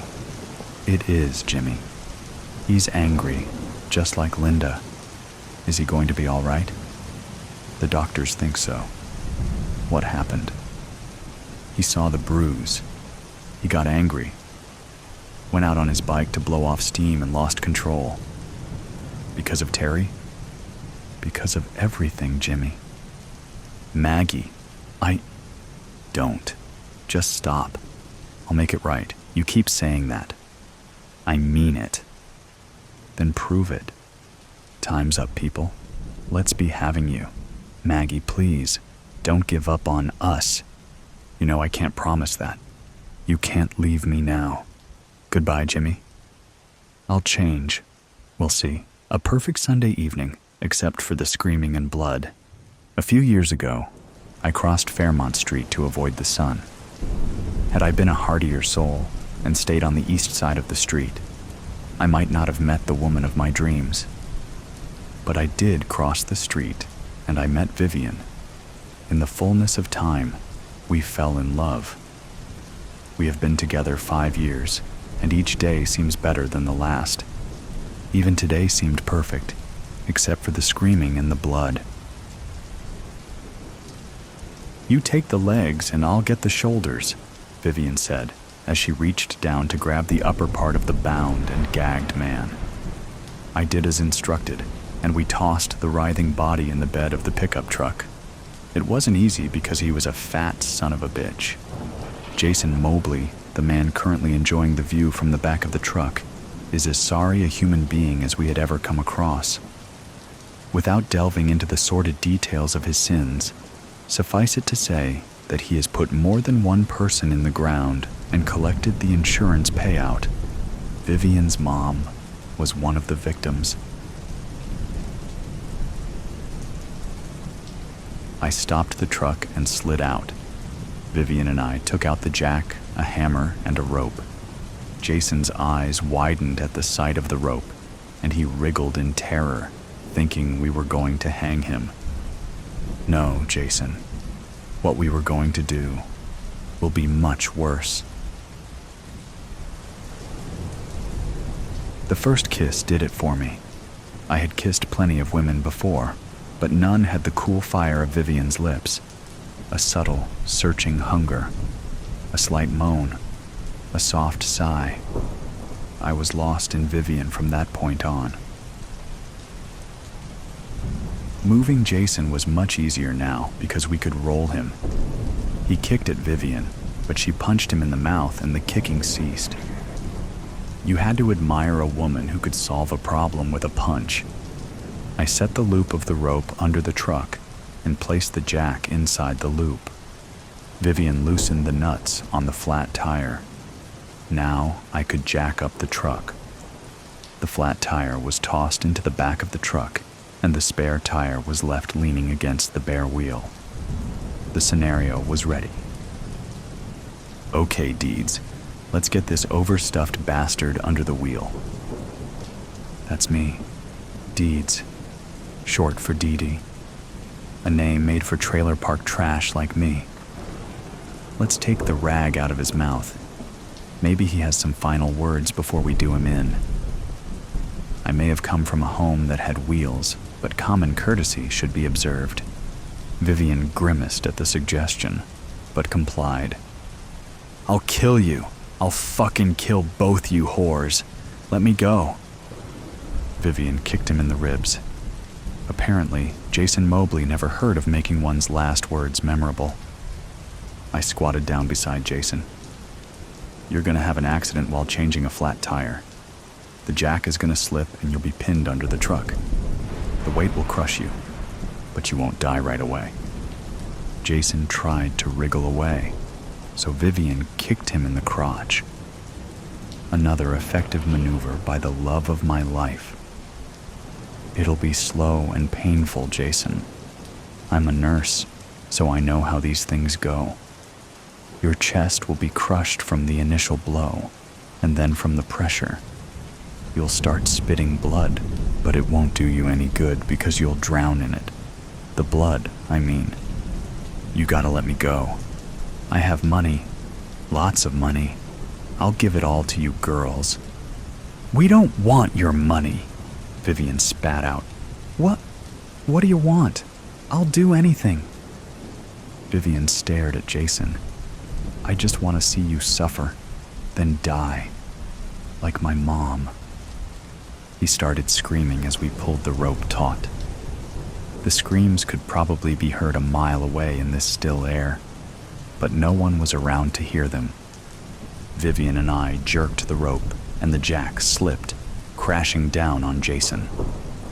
The screaming stopped, replaced by a grunt, and followed by the gurgle of blood in his throat. "Well, he finally shut up," Vivian said. She chewed on a piece of beef jerky, but spat the juice out. I never understood that. but she sure looked cute while spitting. That's true love when you think these sorts of things. That's because he can't scream anymore. His lungs are full of blood, and he's choking to death. Slowly, I hope. Oh yeah, he's having a terrible time of it, I said, glancing at the man being crushed to death. He looked pitiful and small, despite his bulk. Say, do you remember when we first met? I turned to Vivian. She had just spat out a wad of beef jerky and put it in a bag. It wouldn't do to leave DNA evidence behind. Smart woman. Of course. You were just standing in the middle of the sidewalk staring at me. It was a little creepy, but also nice. Like someone found me attractive. Well, you were that, are that, will always be that, I think. Vivian cuddled up next to me, and we watched Jason slowly slip away. It was terribly romantic, watching someone die while embracing your lover. The police department of Vanderpool, Texas doesn't exist, so the county sheriff and his lone deputy took charge. After an exhaustive investigation that lasted almost 10 minutes, they concluded Jason Mobley suffered a fatal accident. He was a dumb shit anyway, the sheriff said. If brains was leather, he wouldn't have enough to saddle a pissant. And with that trenchant observation, he and the rest of the world walked away from Jason Mobley. 2 nights later, we were in bed, tired and at peace after some serious canoodling. The scent of jasmine wafted in with the cool breeze, the curtains fluttering in the indecisive light of a waning crescent moon. People say that you don't feel better after avenging a death with a death. That's bullshit, Deeds. I feel great about it. Vivian lit a cigarette and passed it to me. I took a long drag and handed it back, letting my hand linger on hers. I don't know that I feel great about it, but I sure don't feel bad about it. I wonder if you feel different about me now. I turned to Vivian and stroked her cheek. Surprisingly, it had tears. Vivian wasn't one of those girls that cried much. The night had gone seriously quiet. Even the curtains stopped making any noise. It was as if they wanted to listen in. I think we should move in together. Vivian smiled and wiped away her tears before kissing me. Like the first kiss between us, it swallowed me whole without consuming me. If we do that, all the people around here will call us lesbians. Viv, we are. She thought about it for a moment before tamping out the cigarette. Okay, your trailer house or mine? You would think this was the end of the story, all wrapped up with a happy ending, right? My friends, this is just the beginning. Another perfect evening was slowly ambling its way towards us. Vivian, very fetching in her cutoffs and tank top, sat on a rock and chewed on beef jerky. I was a little jealous that she could look so good after 10 years of living together. I was never what you'd call pretty, and the years spent toiling as a nurse were taking a toll on me. Not to put too fine a point on it, I was looking a little like 10 miles of bad road. I was also feeling my age, which was uncomfortably close to 40. I thought of my future a lot these days. More specifically, I pondered my life as an old lady. Vivian would tell you that I do this too often, and perhaps she's right. Her sunny disposition gives me sunburn because it never lets up. The problem is that she's too pretty. I see others looking at her, and I know what those looks mean. A cold dread squeezes me. A terrible thought gets in my head and stays there. As sure as sugar is sweet, Vivian will leave me one day, which is why I have to kill her. That's what I tell myself anyway. It isn't easy corralling a rattlesnake. First, you have to find them. Then you have to coax them into a bag without getting bitten. Then you have to feed them and keep them hidden so your victim is caught unawares. I am going to considerable lengths to kill Vivian and make it look like an accident. I hope she appreciates it. Sunday afternoons are hot in August around here, but it starts to cool off around 7 o'clock. When the evening starts to make an appearance, the magic of the area gets serious. This particular Sunday evening was splendid. The wind whispered through the prairie grass and tickled the leaves of the gnarled oaks. Lizards skittered here and there, looking for food or shelter or, perhaps, just a few final rays of sunshine. I tossed my well-kept rattler in the bed of our pickup truck and induced Vivian to come out for a walk. We had our special place about 3 miles down the road. We would often drive there and spend hours walking over the hills and finding a good place to have a late picnic. The picnic usually ended up with us drinking too much cheap wine and getting naked. I hope we didn't traumatize the lizards. And now we come to it. The dastardly deed. Things didn't turn out as planned. I spied on you. Vivian's confession wounded me. How can a person reasonably expect to commit murder when the intended victim is better at it? She had me wrapped up in cellophane, Glad Wrap, BTW, before I knew what was happening.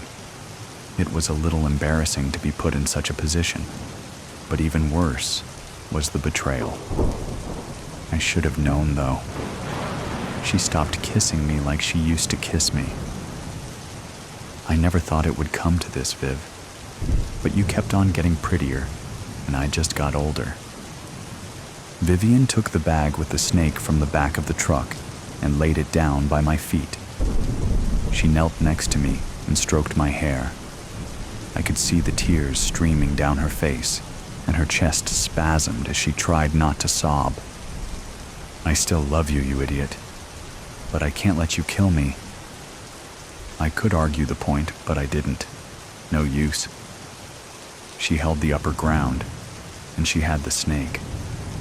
I eyed the bag distastefully. Vivian saw me and understood.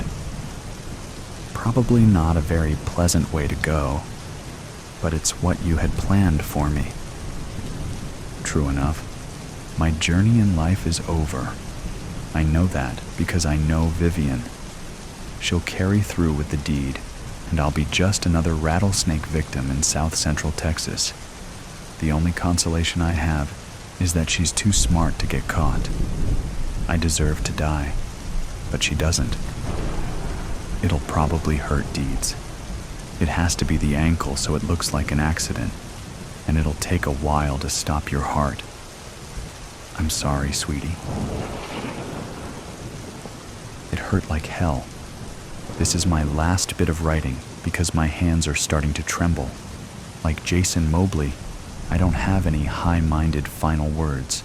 I just wish the bitch hadn't outfoxed me. Vivian's narrative. Deeds forgave me for what I had to do. I know this because we kissed one last time, right before the snake bite. It was the same as the first time she kissed me. I can't describe things as well as her, but when she kisses me like she means it, the feeling of her love lingers long after the lips separate. I'm gonna miss her like hell. Trial by Egotism. The Honorable Judge Harold Brybar strode to the bench bearing a coy smile. The court knew that smile well, as did millions watching on view screens all over Mars, as did tens of millions back on Earth who wouldn't get the feed for another hour or so. They also knew the arch of his thick gray eyebrows, the well-trimmed salt and pepper hair he'd gracefully let recede, the petite spectacles he wore when reading, and the mild way he cleared his throat to bring the whole courtroom to attention. In offense to all known theories of jurisprudence, Judge Harold Brybar was a celebrity judge, and there was nothing anyone could do about it. As Brybar sat down, he produced his legendary gavel from the folds of his cloak. It was the gavel that had sent General Sabrina Gallo to the slammer. It was the gavel that had brought justice to the ungrateful 8. It was the gavel that had, so mournfully, let the Scarlet Assassin walk on a series of technicalities. Years ago, a rookie reporter dubbed it the cinematic hammer of justice, and the moniker stuck, though Brybar only laughed and shook his head ruefully when asked about the moniker. Chekhov would have surely side-eyed this fabled instrument of law and order. "This should be the final day of the trial," Judge Brybar said, after customarily clearing his throat. "If Miss Toddle's statement runs long, we'll cut for lunch at 11. How long do you think you'll go?" He flashed a smile at the defendant. "An hour should do it." Marissa Towdle flashed a smile right back between lips stained dark red. She came to court in a maroon pantsuit with a long matching jacket that almost reached the ground, and dark lipstick and fingernail polish to match. Stylish, but for her, understated. Earlier in the trial, she'd favored brighter colors, including a pastel blue skirt that drew immense attention, much of it mockery, in the press. She'd been on trial for previous burglaries and had proven as much a celebrity as the judge overseeing her case. That she'd taken to defending herself only heightened the circus atmosphere. You couldn't wish for a more theatrical combination of defendant and judge. "Excellent," the judge said. "That would mean the jury can deliberate over lunch, a smooth running ship at last." The assembled audience, standing room only, laughed nervously, revealing how much tension the courtroom held.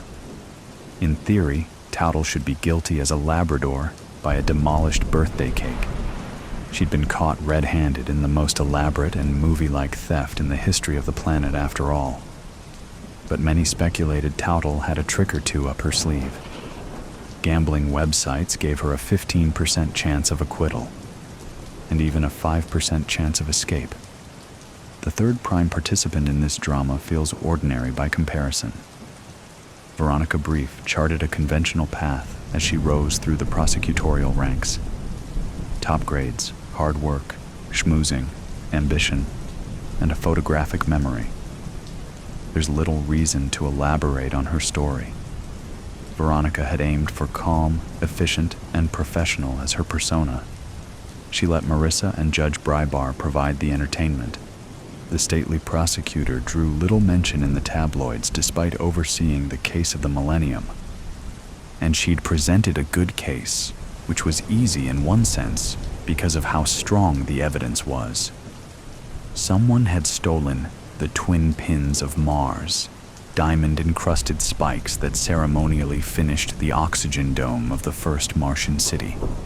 Marissa Towdle was a known high-stakes burglar and ex-con. She'd been present at the benefit concert from which the pins were stolen. She'd purchased the chemicals needed for the distracting foam bomb that had gone off at the concert. And most damningly, one of the diamond pins had been found in her very apartment.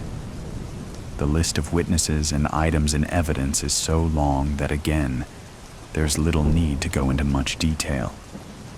The most troubling possibility was that if the jury liked Marissa too much, that they were simply so entertained, they might ignore the evidence and vote for acquittal. Today, the defendant would make her last appeal. Today, Marissa Towdle, who'd fired her lawyers after just 4 days into the proceedings, would make her closing argument. She wasn't a lawyer, had never been to law school, and committed innumerable mistakes of law throughout the trial. But she still possessed the supernatural confidence of a legendary burglar, so she'd plowed ahead, learned from each mistake of process, always found a way to laugh with the audience as she suffered a series of sustained objections against her.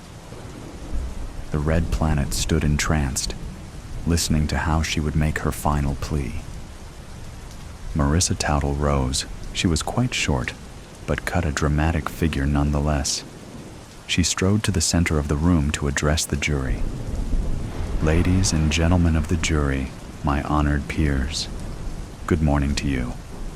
Also, good morning to everyone watching in the live audience in this wonderful city of New Olympus and all across Mars and our sister planet of Earth. Also, a quick shout out to anyone reading the transcript in the future. That's serious dedication. Laughter. The prosecution has done a thorough job presenting the evidence against me, and I would be foolish to claim no fear. They found one of the diamond pins at my apartment. Can you believe my incredulity? Without that one piece of evidence, all they have is hearsay and circumstance. And who hasn't been hurt by hearsay and circumstance? I was sorely mistreated on the day they overturned my home. Veronica had decided early in the trial not to be surprised by anything Marissa said. Here she was, starting her final defense by bringing up the single strongest piece of evidence against her, submerging it in a strange cocktail of jokes and grievances. Still, she was as oddly compelling as she'd been the whole trial. Have I mentioned how good you look, jury? The fall weather has really brought out your fashion sense, such lovely browns and greens. I'm going to miss you all when this trial is finally over. And soon it will be over, won't it? Oh, I don't know if this is legal. Is it legal to compliment and reminisce with the jury? It is if there's no objection from the prosecution. This was the judge, now looking in Veronica's direction with a raised eyebrow.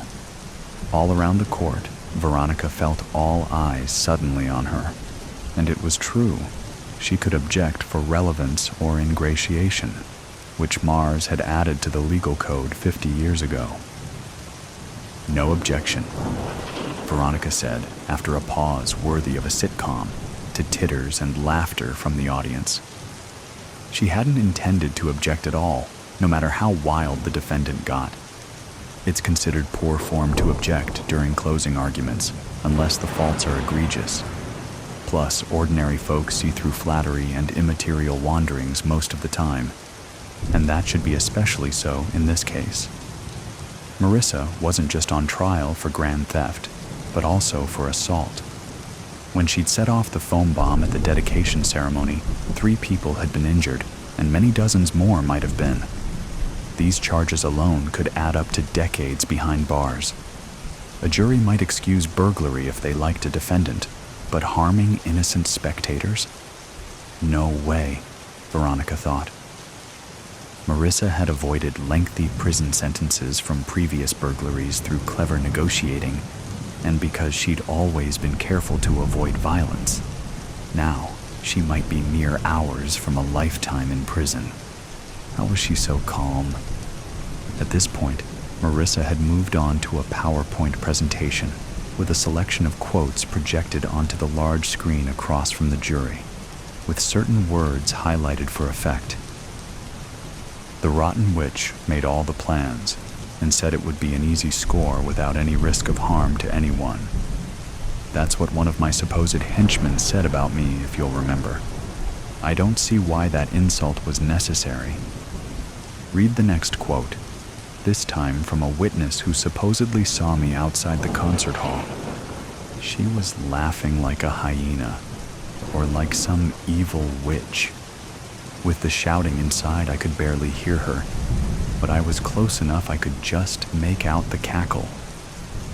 I could read each and every one of these quotes, each more demeaning than the last, but you can look over the full list if you've got the stomach for it.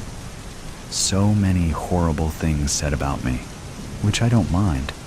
I can accept taunts and jeers. But it is certainly interesting that so many of these witnesses couldn't help but include spiteful, disparaging remarks. And you'll notice how many bring out the W word. It almost feels like they were coordinating their testimony somehow. Veronica caught a glimpse of the jury. She read ambivalence on their faces.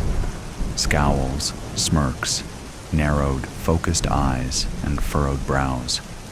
They were all paying attention, but none appeared sympathetic, and only a few seemed amused. She found it galling that Marissa would imply misconduct from the prosecution. Early in the legal process, Marissa had tried to trade the location of the second diamond pin for legal protection, which Veronica would never have agreed to, not leastwise because the police were convinced they could lean on her conspirators to produce the second pin, an assumption which, 7 weeks later, had not come true. Those negotiations were inadmissible at trial, but made Marissa's attempts to cast the prosecution as corrupt all the more preposterous. Marissa knew she was guilty, and knew the prosecution knew she was guilty. And then there's the matter of the diamond pin of peace, found in my apartment, right under my very bed. It's the linchpin of the case against me. But do you find that likely? That a supposed master criminal would conceal the single most damning evidence in the most obvious and cliched place to hide something? Ha! And that underscores my next point, that the diamond pin of prosperity is yet to be found. If I had stolen them both, why hide one in an obvious place, then another where the police have yet still to find? I'm not going to accuse anyone else of being the real thief, and therefore the person who planted the evidence while keeping half the spoils for themselves. Not right at this moment anyway. I don't have the resources of the police or prosecutors to chase leads and likely suspects. But how can you not be suspicious of these circumstances? Marissa had raised her voice by this point. Despite her grandiosity, she'd kept her tone civil, even playful. But now she strode about the floor, her jacket swirling in great red arcs. She turned to the prosecution table and approached Veronica, though even with her heels, she stood barely a few inches taller than her adversary sitting up straight. Marissa leaned over the table between them. Veronica held her gaze in as steely a manner as she could muster. She wasn't intimidated, but feared smiling at this bit of theatrics, which might send the wrong message to the jury. They've stacked things so thoroughly against me. A huge team of cops and prosecutors all working to dig up evidence. 3 of my friends called to testify against me. Hundreds of hours of security video. Reams of texts stolen from my phone. All this effort searching for any slip-up, inconsistency, or wrong place, wrong time circumstance. And in the end, their whole case rests on a single, dubious discovery. Marissa whirled on Veronica, her jacket cape swirling like a tornado. She approached the judge, held his eye contact for many moments. Veronica couldn't read her face with her back turned, but Judge Brybar's eyes narrowed, turning from amused to suspicious to worried. Only then did worry enter Veronica's own mind. Could Marissa really have a grand plan to turn the trial on its head, or even to escape? Everyone in this courtroom stands against me. I've been fighting every official and advocate aligned for a single purpose. These whole 7 weeks I've fought. She stood right before the judge now, a dark red fingernail pointed but a meter from his face. Control yourself, the judge warned, his voice steady. Marissa slowly retreated her hand to her chest, but kept the finger out. Then she approached still further and placed her hands on the edge of the bench. Judge Brybar screwed his face up in an apoplectic grimace. I kindly ask you to back away, the judge said with barely concealed rage. And Marissa did so. She turned slowly, her jacket an eddy rather than a hurricane. The whole audience appeared to exhale at this drawdown in tension. The calm wouldn't last. The true thief, the true mastermind, is in this courtroom right now. Marissa raised her hand, extending that damning index finger clad in crimson, thrusting it high in the air like the barrel of a smoking gun. The courtroom turned deathly quiet. Marissa twirled her finger in the air, once, twice. A woman screamed in the audience. Several people stood. Veronica noticed the judge fumbling for his gavel. Why was his gavel not to hand? Veronica's photographic memory went to work, rewinding to a minute prior. The gavel had disappeared from the moment Marissa had placed her hands on the bench. When she'd made that dramatic turn, she must have. "Approach, Your Honor," Veronica called out, but was drowned out by the growing tumult of the audience. She stood and shouted, "Approach, Your Honor! Your gavel! She has your gavel in her sleeve!" The chaos intensified, cries and laughter mixing together. Judge Brybar's eyes were wide as Phobos and Deimos in the Martian night sky. The bailiffs stood frozen for a moment, but one caught Veronica's eye. They nodded at each other and sprung into motion. Veronica charged. She couldn't say why, necessarily, but the thought entered her mind that perhaps this was a grand distraction to allow Marissa some clever escape, and that was just too much of an affront to the seasoned prosecutor. It was a breach of decorum to get involved in bailiff duties, but Veronica had been a track athlete in college and had taken basic police training. And there was so much energy in the courtroom. The bailiff, a stocky woman with a tight ponytail, whose expression almost never changed. Her name was Lawrence, Veronica wanted to say, got there first and held Marissa under the arms. Marissa was making a show of struggling without really struggling, calling her capture a brute. Veronica held Marissa's eye contact while she riffled in her sleeves, producing the lost gavel within seconds. "I believe this belongs to you," she said with what she hoped was cinematic showmanship as she cast the gavel onto the bench. Adjourned. Adjourned. Take the defendant into custody. The judge had retrieved the cinematic hammer of justice and was banging it on the bench like a woodpecker. Slowly, the veins in his forehead receded as the bailiffs took Marissa away. Next, the judge leaned down to whisper to Veronica, "Meet me in chambers. I fear we're looking at a mistrial." Of course, a mistrial. Was that Marissa's plan? But how would this help her? More chances to escape, maybe, but then she'd surely earned tighter security from this fiasco. She'd wait in prison for the next trial, and the evidence against her would be as strong as ever. Why had she done this? Why had she made such a scene? But then, she'd so loved playing the lawyer, stirring up drama and having all eyes on her. These last 7 weeks may have been the most exciting of an already legendary life. With this performance, Marissa Towdle hadn't earned her freedom, but she'd earned another shot at being the center of the known universe, petrified. You would never have noticed it if you weren't looking for it. That was precisely the point. The instructions given in my embroidery group had been clear enough. After nightfall, take a stroll on the second lane past the bakery, look for the unlit lamppost, and turn down that dark alley, they said in hushed voices as the pianist began playing in sudden loud fervor. By coincidence. Then you will see a mossy stone staircase, which you will descend, and at the end of it, there is a dim hallway. She lives through the set of green doors on the left. The doors are tall and French like my husband's mistress, but peeling and weathered. I can tell they were once painted a lovely shade of emerald green. Half of that green paint lies in small piles of flakes on the cobblestone. I debate knocking and decide instead to reach with false confidence for the rusted copper handle. It turns downward easily. A small bell rings and echoes. Welcome. On the posters she is grotesque, an example of how time and sin turn a person sour. But in person she has the kind of enduring beauty you can't tear your eyes away from. Do come in, darling. Don't be shy.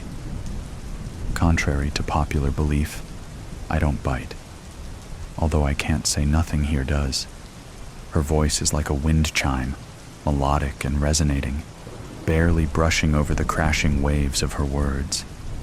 I wonder if I'm here too long, if that voice will drag me out to deep sea. Or did that only work on men in the myths? Take a seat, love. Yes, there is perfect. Would you like a cup of tea? Well, it's never too late for tea, is it now? I enjoy it late into the night myself, but maybe you've been raised more proper than that. Here, the cup is warm, not hot. If she noticed my shaking hands when reaching for it, she didn't say a word. It takes more than a few seconds for my eyes to adjust to the warmly lit room after a dark and shadowy street. Among her many talents, it cannot be said that she was a good decorator. The shabby boards of the walls are empty, but for an assortment of faded newspaper clippings from the highlights of her anonymous career. Obituaries, mostly. A tattered blue curtain with tassels hangs behind the armchair she's perched in, dividing off part of the room. Eccentrically painted shelves house arrays of books and bottles of objects my gaze prefers not to settle on. She would have been called a witch for her collections had she not already acquired numerous more colorful nicknames by the public. The only item of some value is worn loosely around her slender wrist, a heavy and ornate gold watch. The kind of thing that would make a petty thief's day to see glinting underneath a man's sleeve in the street. She catches me admiring it and smiles thinly, holding up her arm up to eye level. Isn't it a beauty?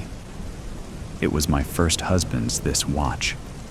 On the 10th anniversary of his death, I'm going to smash it to bits and melt the gold into a necklace for myself. I deserve a little gift from him, I think. Her laugh unnerves me, but I find myself too curious to be afraid. I politely say my condolences for her husband's death. Oh, darling, don't be sorry that that man is dead. The one good thing he did was to be the inspiration for the charity work I do. I haven't always done this. I used to be an actress, you know, a leading lady of the stage.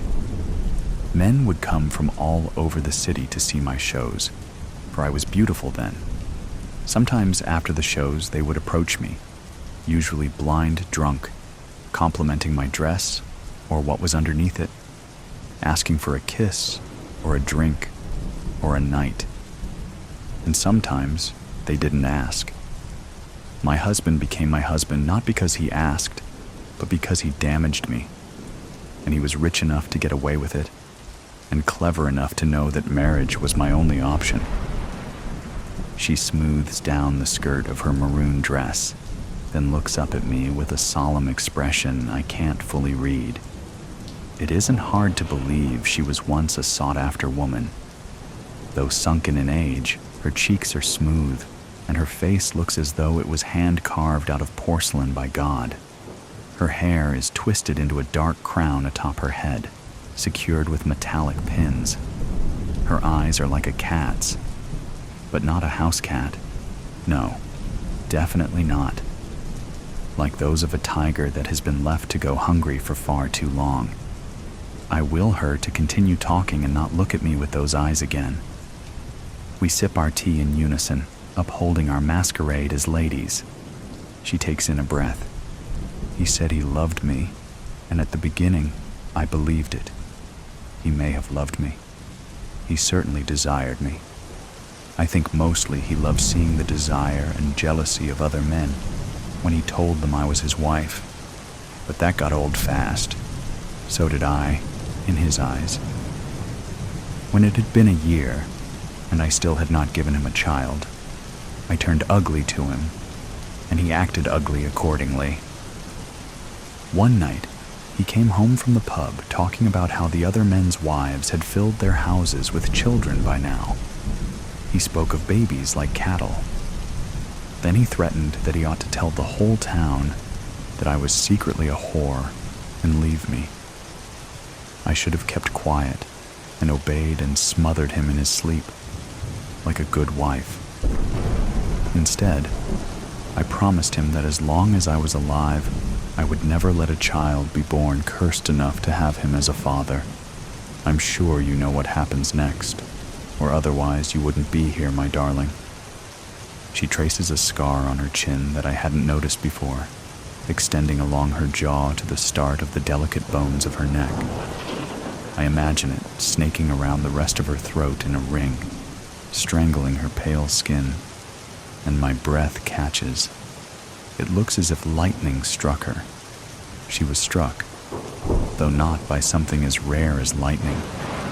I instinctively touch my collarbone, where I know without looking there is a ghastly bruise. My modest neckline covers it, but somehow it feels like she knows it's there. My mark of pain. I hope it goes away quickly, so my husband does not think me unsightly. But then again, perhaps that will not be necessary. I nod at her meekly to show that I do know what happens next.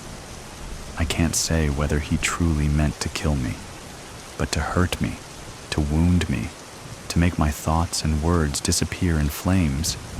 He meant that with all his heart. The funny thing is, it was him who made my words true. Of course, he couldn't have known that I was with child. Even I did not know then. After, no one would ever get to know. I made a gravestone, although there was nothing to bury. And then, a month later, I buried my poor, sick husband next to it, marked only with a slab that did not bear his name. Wealthy and beloved as his gold in his life, in death, he became only stone. The disease had taken him so quickly that there was no time for anyone to save him. Shame on chance to take him from this world so young. Got him like poison, essentially. The porcelain around her eyes cracks faintly in amusement. I have nothing to say in response. My mind stuck on the picture of a crude gravestone smaller than it should be. Now, love, how would you like your tragedy to occur? The widows in my town all chose differently. Most agree that the worst methods are only to be used for the worse husbands, but sometimes there is no rhyme or reason to it. After all, all's fair in love and war. Millions of second and third and fourth thoughts crossed my mind on the way here. But now those voices are silent, and there is only mine. Mine and hers, and the input of the hissing wind outside. Well, what will it be? In 2 weeks, it will happen. On the way home after a day of work, my husband will feel a bout of hopelessness that gives him a nudge to hurl himself off of the local bridge. The river below is not a kind one, especially to those who never learned to swim. He will have been drunk, since he often is, and everyone knows how he gets when he's drunk. No one will discuss a death as taboo as taking your own life. My children and I will cry and wear black for weeks, though no longer than what is expected. At the same time, the black of our bruises will fade. He won't be missed very much, really. Perhaps that French woman will miss him, but she would have met the man that I knew soon enough. I will decide to raise my children in the countryside alone, and we will be happy. I cannot say yet whether I will regret it. The final time I will see the woman's wild tiger's eyes, she will tell me that not once has she regretted anything in her life. She will say that it was a pleasure to do it, and fearfully I will believe her. Oh, it really is getting late, love. Your family must be at home expecting you. I reply that they are, and I thank her for her kindness, nervously reaching to shake her hand. How much blood has coated it? On the posters, they say she has killed 3 men, but I know these were simply the times she wanted it enough to make it gruesome. The posters also envision her as grotesque, which means that they have not ever seen her, or the mark on her jaw from her fall after being struck by lightning. The posters know nothing. The men know nothing. We women must stick together, yes? The image of my young daughter appears and consumes my mind. I would do everything in my power to ensure she never has to know the instructions to get here. There will be no scars for my girl to trace. I will make sure of that. I nod and drop the woman's unassuming porcelain hand. Beneath the sound of her wind chime voice is a softer noise I hadn't paid attention to before, almost like a breeze rustling through dying trees, overlaid with the humming of the earth. It is separate from the wind and the rushing of my blood. She notices my piqued interest, and rather than say anything, stands, chuckles, and regally draws back the tattered blue curtain behind her. In view now is a cage filled with twisting and writhing scaled bodies, hissing and competing with each other for air. They move as one, a trembling monster of green. I step back in sudden horror. She isn't looking at me, but I see her eyes flash ravenously. You don't have to worry about them, darling. Their venom is reserved for the venomous.